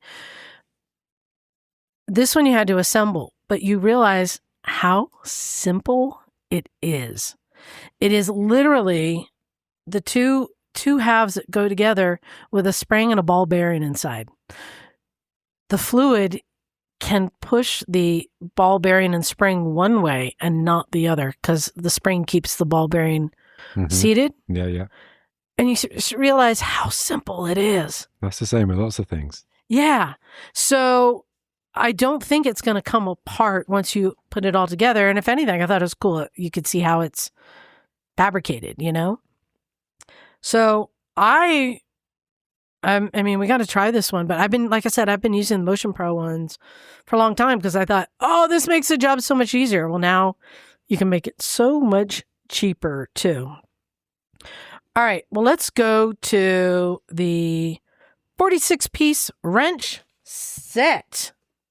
That's over here. All right. Take a look at that. I'm going to open it up. And tell us what you're seeing. There's a lot of stuff on the picture. Yes. It sounds like it's going to go everywhere. It's very rattly. It is very rattly.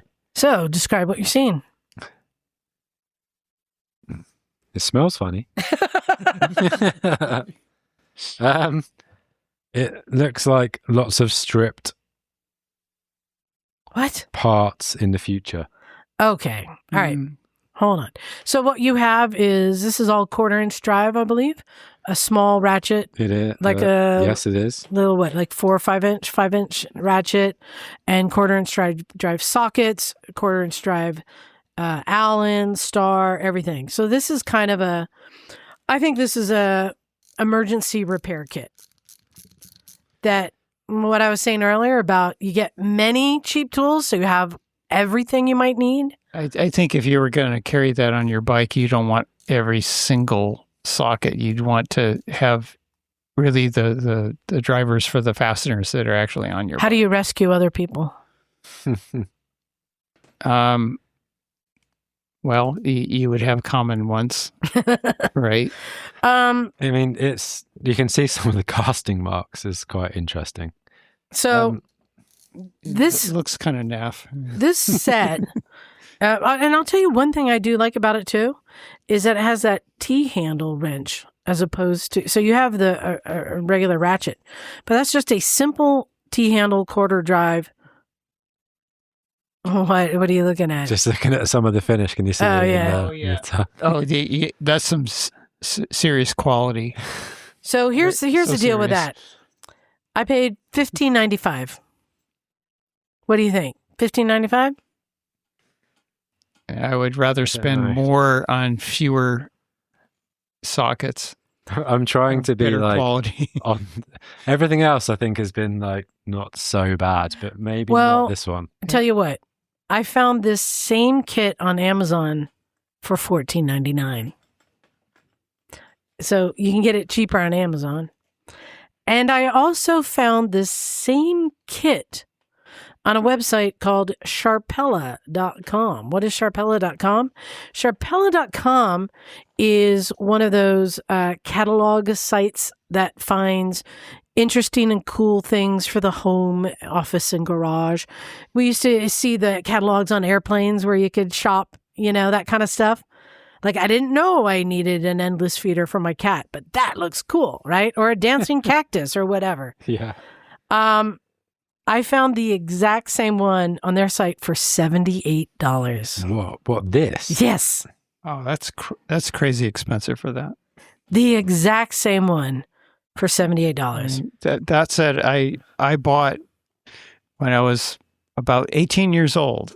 I was driving home and there was this guy selling tools on the street corner, and Those are to get the best tools. that's where I bought my very first set of metric sockets, and I still have it. I'm pretty sure that's how I got my my DeWalt drill that was stolen off a truck. But Right. yeah.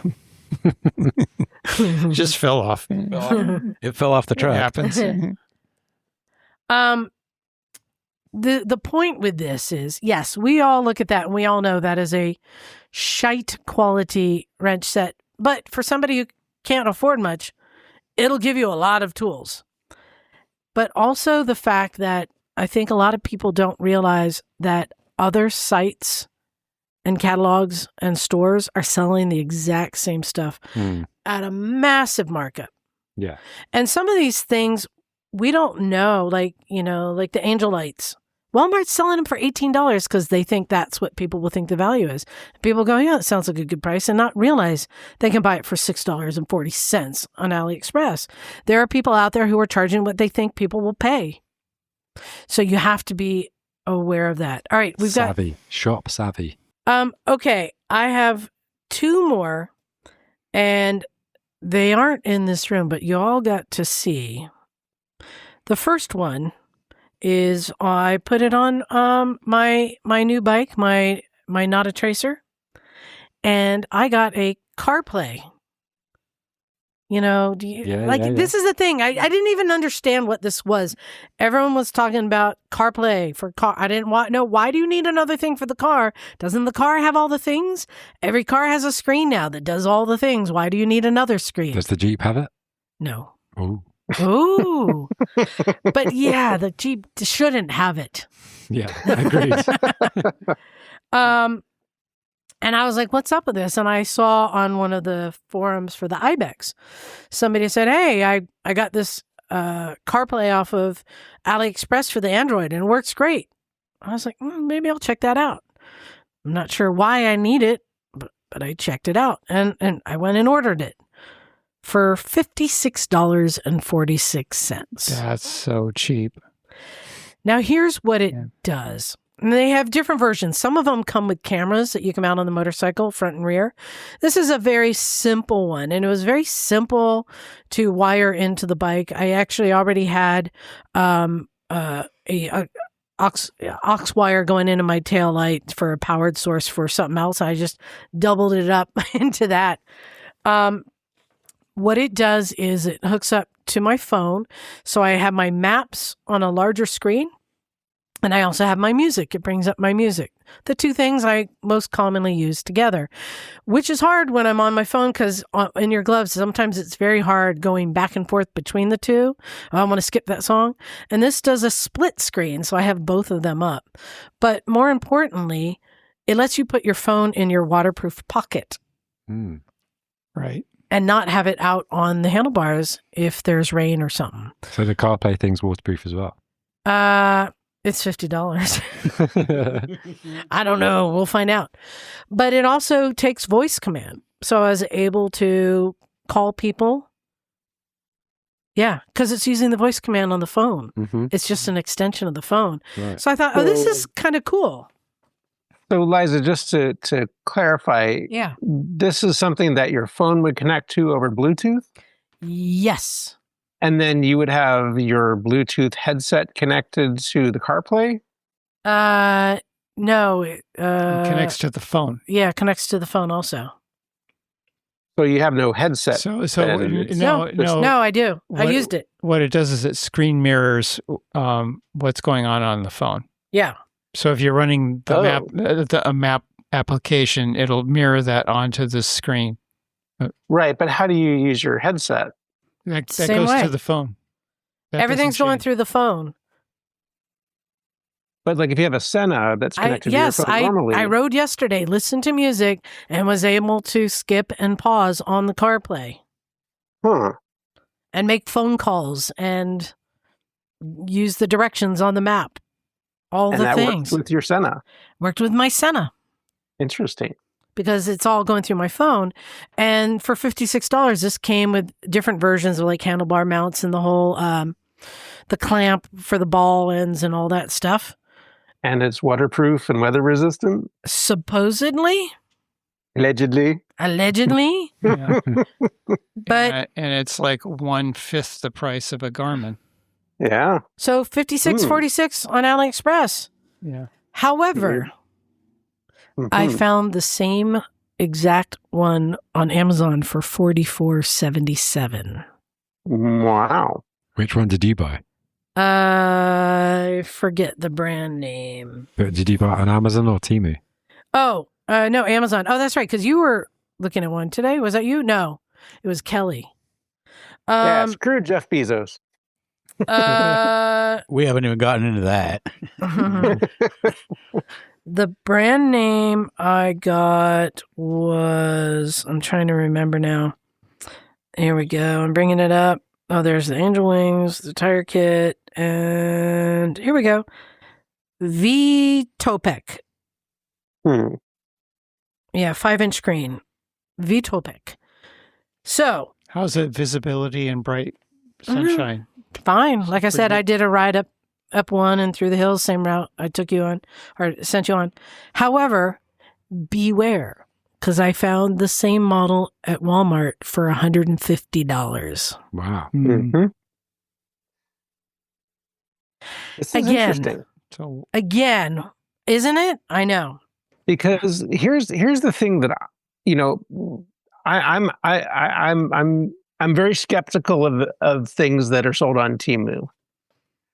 But this sounds like something that could be really useful for riding, because one of the things that I've had a problem with constantly with riding using a smartphone is when I have my phone mounted on handlebars, invariably, especially during the summer when I'm riding, with the sun beating down on it, it'll get so hot that the phone overheats. Yeah. And that is a real problem when you're doing long distance riding, like iron butt rides, and you need that phone to navigate. You can't afford to let it overheat. Yeah. So if you have this, this unit that is meant to be used on bikes that can handle the elements and the heat and the environmental conditions, and it won't die on you, and you can keep your phone inside your jacket where it's not in the sun, that seems like a pretty good solution to me. Yeah, and you're not dealing with having to import map data. And location, or if you have a route planner, that whole rigmarole that you do with a Garmin.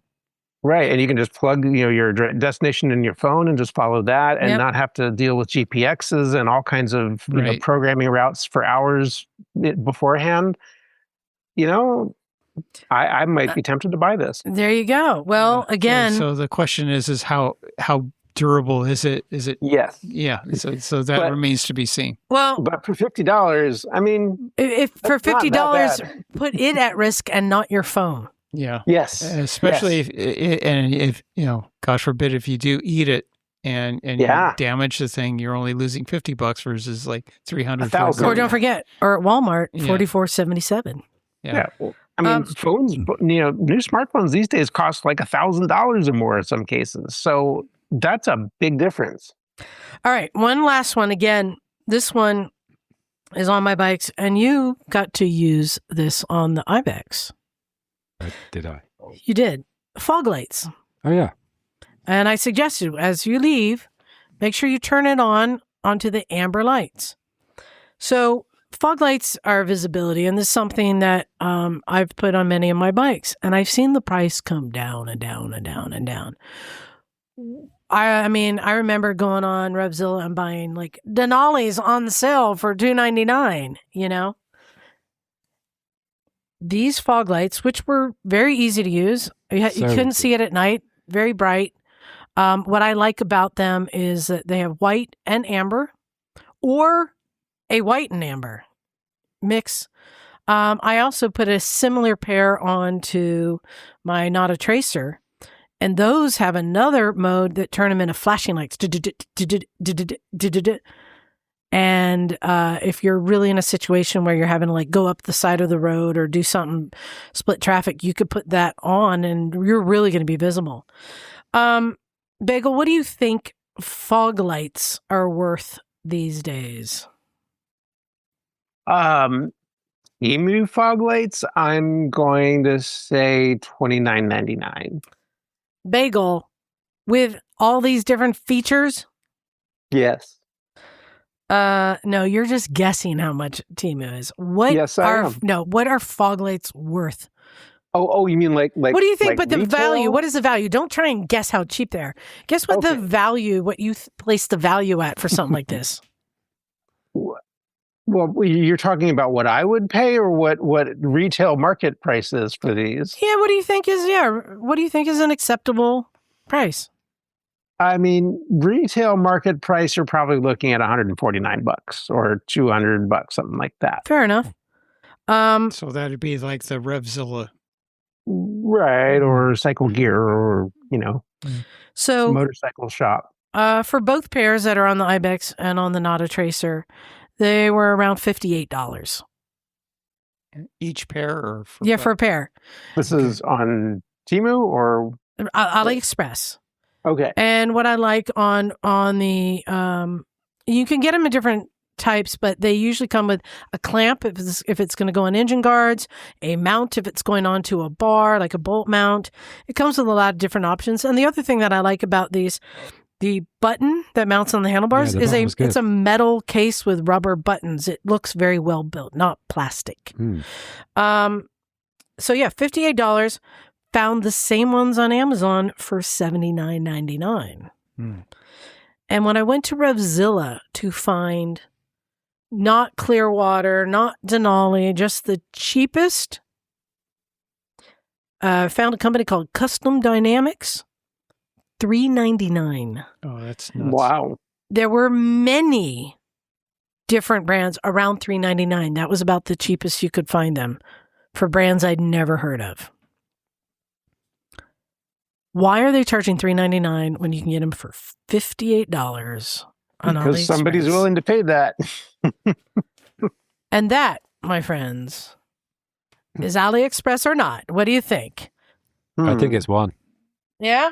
which is horrible to say, but I think it has. Well, we've been doing these. Remember Bang Good or Bang Bad years ago? I mean, everything was pretty much shit. But Yeah. the fact that you're seeing this Wish.com. stuff coming in, coming in to Amazon and to, Harbor Freight, how popular it is. You're seeing these similar quality things showing up. Well, let's put a caveat on that. We don't know the quality just from the looks. these things would need to prove themselves over time, because you could put those lights on your bike, but then the rubber on the switch degrades in 3 months of sitting in the sun, and then it shorts out and you can't use them. Is that a value? Maybe they'd last, a fifth of the time that the Revzilla lights would. Who knows? But I mean, if you're willing to take a risk on longevity, it might be worth the try. Now, the CarPlay, I'd be willing to throw $50 at that and take a chance on that. Aha! Because that does seem like it could be really useful, and you're not risking a whole lot at that price point. So, but everything else, I think I'd probably pass on, to be honest. I got one. Okay, we need to quickly get to emails. Bagel, I've sent you 2. I need you to save one for next week, but I want you to read the one called Tracer Things and Front End Wobble. Okay, let me look here. You look for that, and I will read one while you get that up, okay? This one is from... this is our friend Stephanie. We got 2 emails from Stephanie. From Bikes Built Better. And she says, "Hey, Liza and crew, I haven't listened to your latest episode yet, but I'm sure you'll be all over this story at some point. Apparently, a kid in California hit and killed a pedestrian with an illegal Sur-Ron e-bike, allegedly capable of speeds of about 60 miles per hour. Did you hear about this?" I didn't actually. No. Okay. The news report said that the mother had been advised by police that she needed to take the bike away from the kid, but of course she didn't. So now she is being charged with manslaughter. This could be, maybe it should be, the start of much tighter regulations on e-bikes. What do you all think? And actually, I don't think a lot about this, and this is why. I've been bringing this up to many people in the industry about the dangers of e-bikes and kids on bikes that are silent. They're capable of speeds faster than the speed of traffic on regular city roads, with absolutely no training, no insurance, no anything. And when I talk to people in the industry, the response is, there have to be enough deaths before legislation will change something. And this, unfortunately, is one of the deaths. This is the price that has to be paid to forge the way to legislation. I hate that this is how it works, but this is how it works. This is what I was told. Well, it would happen. I am not surprised. Should the mother be charged with manslaughter? Well, she allowed her kid to have what can be described as a weapon, because they've used cars as weapons when people are purposely run over. So it is negligence, and I think that manslaughter is a pretty hard thing to pay. But it's hard because there is no right answer, is my point. I'm a little unclear on the timeline here. Yeah. The kid caused the death. Yeah. And then they said take. No, the kid had been warned you can't ride that, and the parents had been warned. The mom had been warned. You can't let your kid ride it. This is illegal. Kind of changes things. Continued to let the kid ride, killed somebody. I want to see kids having fun and out riding. This is a gateway to motorcycles. This is, our mini bikes, our Sears mini bikes when we were little kids, It's fun. I want to see them having fun.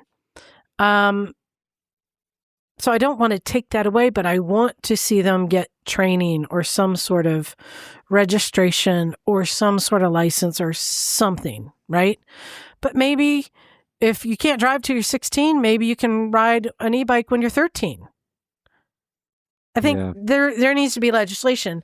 I don't want to take them away from the kids, but I do think there needs to be legislation. And unfortunately, this is how we get there. Well, to put a finer point on it, this is the Sur-Ron, which is a much more powerful. It's actually it's an electric motorcycle. Let's call it what it is. It's not an e-bike, and it's already covered under the law as far as who gets to ride. You have to have a motorcycle license to ride one of these things on the street, and it also has to be licensed. So, they were riding it completely. No. Sur-Ron, yes. No. Here's why. There was a lawsuit about this already.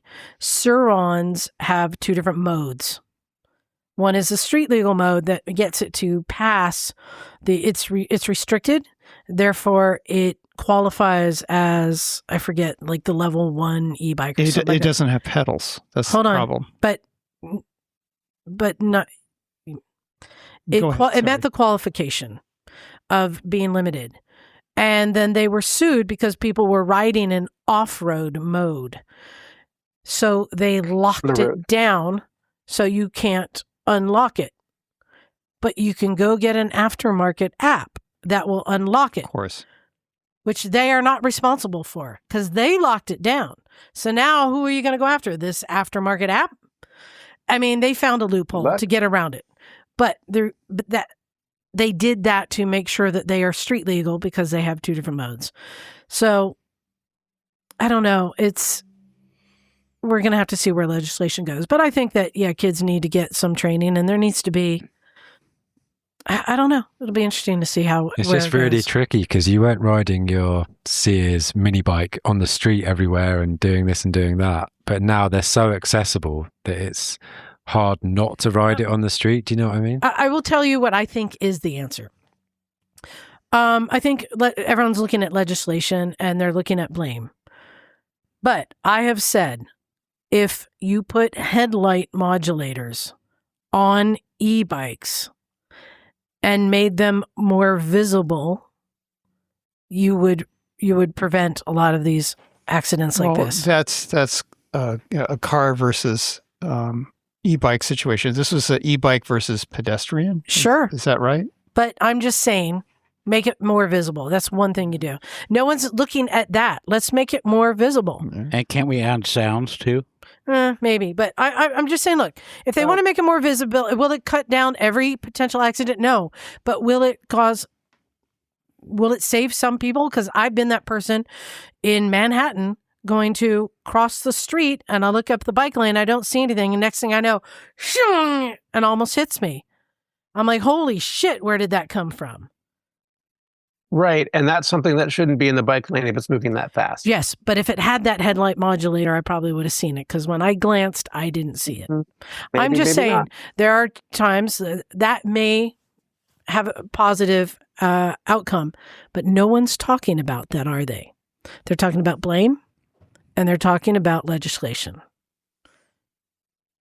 I push for visibility. That's my 2 cents. All right, we have to move on because we're running out of time. Bagel, did you find your email? Yes, I did. Okay. And apologies, new software update has made it difficult for you to find things, but I found them. Okay.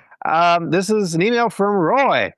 Hey, Roy. Roy writes, Liza. Yes. I try and make these short as I know you all are busy. I live in Ozark, Missouri. I own a 2020 Real Tracer 900. He got a Real Tracer, not a Tracer. Bought with 1,700 miles. Front wobbled from day one at various speeds. At 5K miles, the following things happened, and a lot of internet searching found that this isn't unusual. Stock tires replaced at 6K miles. Okay. I could not get the front tire balanced no matter what I did. Took it to 2 shops. Replaced tires. Still had wobble. Michelin Road 5. All right, good tires. I have used Ride-On in the past, and I hate using stuff like this. And I understand the why you should not have to use it, but after putting the correct amount of Ride-On in the front tire, there is no wobble at any speed. Something is up with the front wheel or something, and I'm not the only person to report these issues in various forums. Maybe try a shop that has a machine versus static balance. I'm not buying that it's windscreen, handguard, phone mounts, as some have suggested. Once the front wheel was properly balanced, my issues disappeared. Stock chain failed. O-rings blew out everywhere. Replace chain and sprockets at 5 miles or 5K miles. Clutch man. basket and clutch were great until around 5,500 miles. Now the clutch basket sounds terrible, and this appears to be a quote-unquote normal problem. I hate it, but I can't find anyone around me that can fix cheaper than a new basket. This explains the problem, and pastes the Facebook link. It says, comment on these bikes. I wear earplugs, but the noise is really annoying since it was not there for the first 4,500 miles. I hope these things may help, as I don't find there to be any other issues with the Tracers/FJ09s. Second reason for reaching out, I have a set of crash bars for my 2020 Tracer. They are cheap, but decent. I will give them to you if they fit your bike. Let me know if you want them and I can ship. Roy. Roy, that is so nice. Thank you. I have engine guards on my not a Tracer, so I don't need them. But that is very generous of you. And just to clarify too, Ride-On is a liquid you put in your tire that is a balancing liquid. Yeah. Yeah. Kind of like using balancing beads. Yeah. Which is interesting if they were having balancing problems on it. Static balance didn't work. But yeah, I guess if you have a vibration, when I was referring to my bike, it wasn't a vibration. It was the wind buffeting off of trucks were causing a wobble in the handlebars, which could be the touring windshield. It could be many different things. And on brand new tires. So I don't think that the tires were the problem. Is the preload set up right on your bike? I don't know about that. It feels very stiff. Yeah. I actually want to get that done because it is stiff. And when I went, if the sag is not enough, it will make the rake too steep and will tend to wobble more. Yeah. So I'm glad you fixed your problem. And I did just replace the chain. But I will also say that windshields will very easily induce wobble. So if you're not sure if it's a windshield or not, try taking the windshield off and riding it and see if you still have the wobble. If you do, it's not the windshield. Right. If the wobble goes away, it's probably the windshield. All right, Neal, let's get through these real quick. Okay, so this is Michael. Hey, Michael. Following up on his victory. Yes. So short version of my last email, $1,000 ran when parked. Right. It would not switch off when I installed the new battery. Oh. I got most of the rust out of the gas tank and reinstalled the battery. The electrical gremlin that I had before just went away. Huh. No clue if it will return. Well, it might be a stuck relay, so that's something to look into. Right. The relay was shorting out through the rust in the gas tank. Yeah, probably. So he relates that it starts and runs. It tries to idle after it gets warm. After a test ride, it idled for about 30 seconds before missing and dying. I might try finding the invisible idle set screw, but I think the problem is filth in the fuel system. Without a doubt, that's why. This is a carbureted bike, as I recall. A victory? Yeah. I don't think so. Or no, it might be fuel injected. No, I would guess fuel injected. Okay. I gave it a little ride around the neighborhood just to see how it does. It shifted and stayed in gear up to third, but it was lugging and I didn't trust it to try fourth. Hold on. It's a 2000 victory. That could very well be a carbureted bike. Yeah. So one thing you want to do is you want to install a inline fuel filter, and if you have crud in the tank, so it will catch that. That's a common hack for dealing with that issue. No, buy 5 of them. Yeah, and carry catch a bunch. All that tails. Carry some on you. And you keep swapping them out. Yeah, exactly. Until you get the crud. Let me out. check AliExpress. I bet you they got them really cheap. Yeah. Be careful with fuel filters, please. Yeah. There's so many cheap, shitty fuel filters out there that will leak and then start an engine fire. You don't want that. Yeah, that's good advice. Yeah. Clean your tank properly. So he didn't trust it to try fourth. When I give it the gas, it absolutely yanks my arms out, which makes riding it difficult since I need to give it a tiny little twist to keep it from dying at a stop. Yeah, that's, it's a big bike and, big torque, so you have to get used to that. I won't take it out on a longer ride until I replace the front brake hoses. I already ordered them. Shout out to victoryonly.com. I tried bleeding them and the hose inflated like a balloon. Holy crap. Oh, not good. Yeah, that's bad juju right there. Yeah, don't ride that.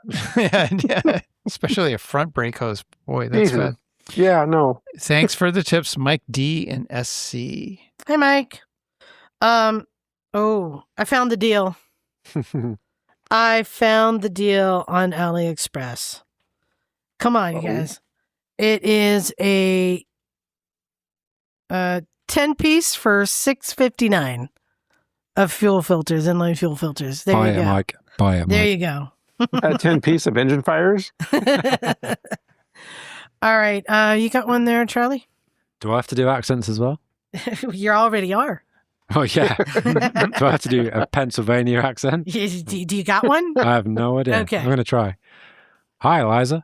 We started collecting used riding gear at Bikes Built Better a couple of years ago. Hey, it's Stephanie again. It's Stephanie. As I mentioned before, we don't get many new riders here, but we have been selling some of the stuff that was donated. Selling it, really. Selling it. When people ask how much something costs, we just ask them for a donation and stick it in an envelope under the cash drawer. You won't believe how much you actually sound like her. Really? I have got long hair. It's like you're there.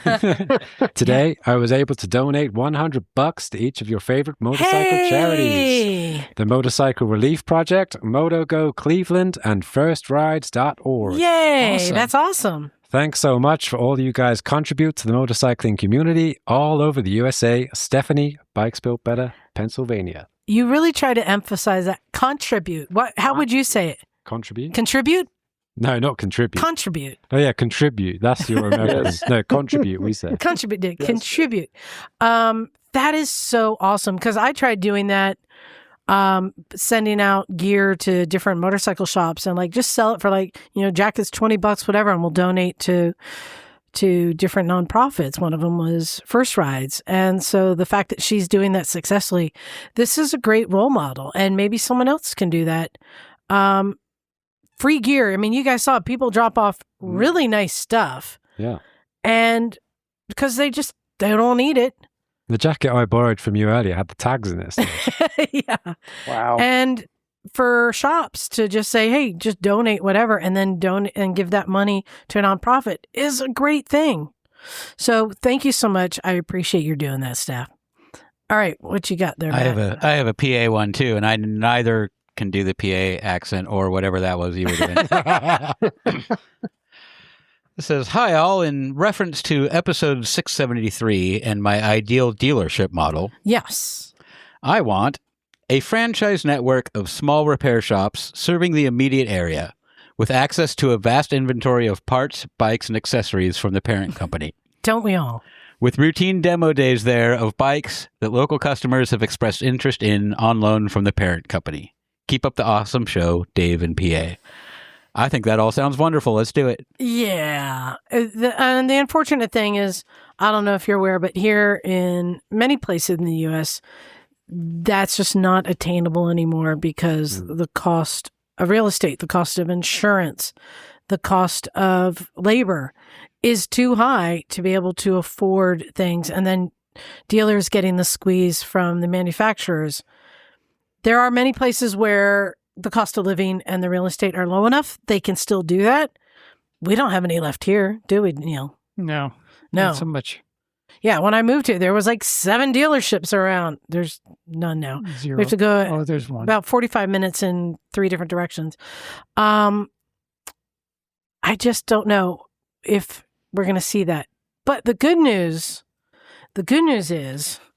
is that we're going to have Michael back on next week to talk some more about the motorcycle industry and some of the places that he's worked. And we're continuing the conversation from a few weeks ago. Mm-hmm. So Michael will be back and let's see.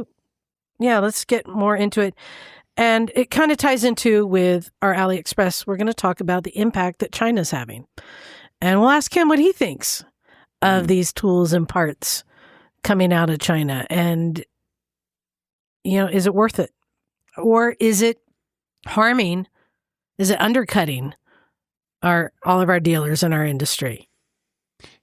I don't know. Yeah. One thing I did notice in the UK is there's several Chinese car brands that are on sale. Yeah, there is. Yeah. That we're not allowed to have. Oh, really? Yes. There's loads of Chinese cars. Yes. No, they're protecting our American brands and our relationships with other countries like Japan by preventing them from coming in. We are aware, I'm sure Bagel, the electric cars, China is really making some really good cars. Yeah, so I hear. We've got Teslas. Yeah, there's Teslas there. That kill motorcyclists. Yeah. Because AI is not trained properly. Yeah. AI is garbage. It is garbage. There were loads of self-driving cars in San Francisco. I wonder if you can get AI on AliExpress. I'm sure you can. Yeah. Well, I wanted to thank you guys for sitting in and being some of our stunt misfits. What do you think now that you're here in the room? Can I stay? Are you allowed to? No. I'll have to work on that American accent, maybe. Yeah. Is your studio as nice as this one? Oh, my studio is literally wherever I sit with a computer at that time. So no. Well, I'm glad you got to experience, both of you. I know, Matt, you've been here before, but to experience not just the podcast, but the garage and the community. And you got to see Jim and John and Naked Jim, who, for whatever reason, his pants were open. I missed that. They were on, but open. And many other award-winning Mike came by, and his bike was definitely not black. no, but a lot of the misfits from the past, and many other people that we helped out, and so you got to experience that whole thing, and you got to experience our roads here. I did, which Thank are you for letting me definitely take the bike. The best in the world. They were very good. Nice. Well, thank you guys for coming. Big thanks to our Patreon subscribers. I'm on. Yes, thank you. Oh, that's why you want your shirt. Yeah.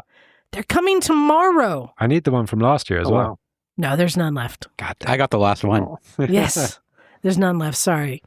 But maybe I can give you something from my closet if you want an older one. Well worn. Perfect. Thank you, everyone. You guys, I'm going to be shipping those shirts out in the next week.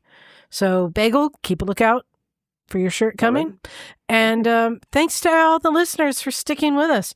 I'm going to be here next week, and then I think maybe one more, and then I'm going to be gone. We're going to be playing a lot of my favorite episodes. I've re-edited a lot of them and remastered them so they sound a little bit better, going back into the archives. And hopefully Neal and Emma and John are going to do a couple shows. We need to let Bagel know what those dates are because he has no idea. Yep. And I'm going to be doing a couple from the road as well. Cool. So that'll be fun. So going to be some new and old and different coming this summer. Thank you, everyone, for sticking with us. You can go to motorcyclesandmisfits.com if you'd like to buy one of the t-shirts that are going to be shipping out soon. You'll find them there in the store. You can also find our pictures, what we look like, where we are, just all sorts of information. And if you want to email us and you've got some fighting words for me, you can send it to motorcyclesandmisfits@gmail.com. You got it. Thank you, everyone. Time to get out of here. This is Liza. It's Neal. Charlie. Fully clothed Matt. Bagel. And we are out of here. Cool. Cool.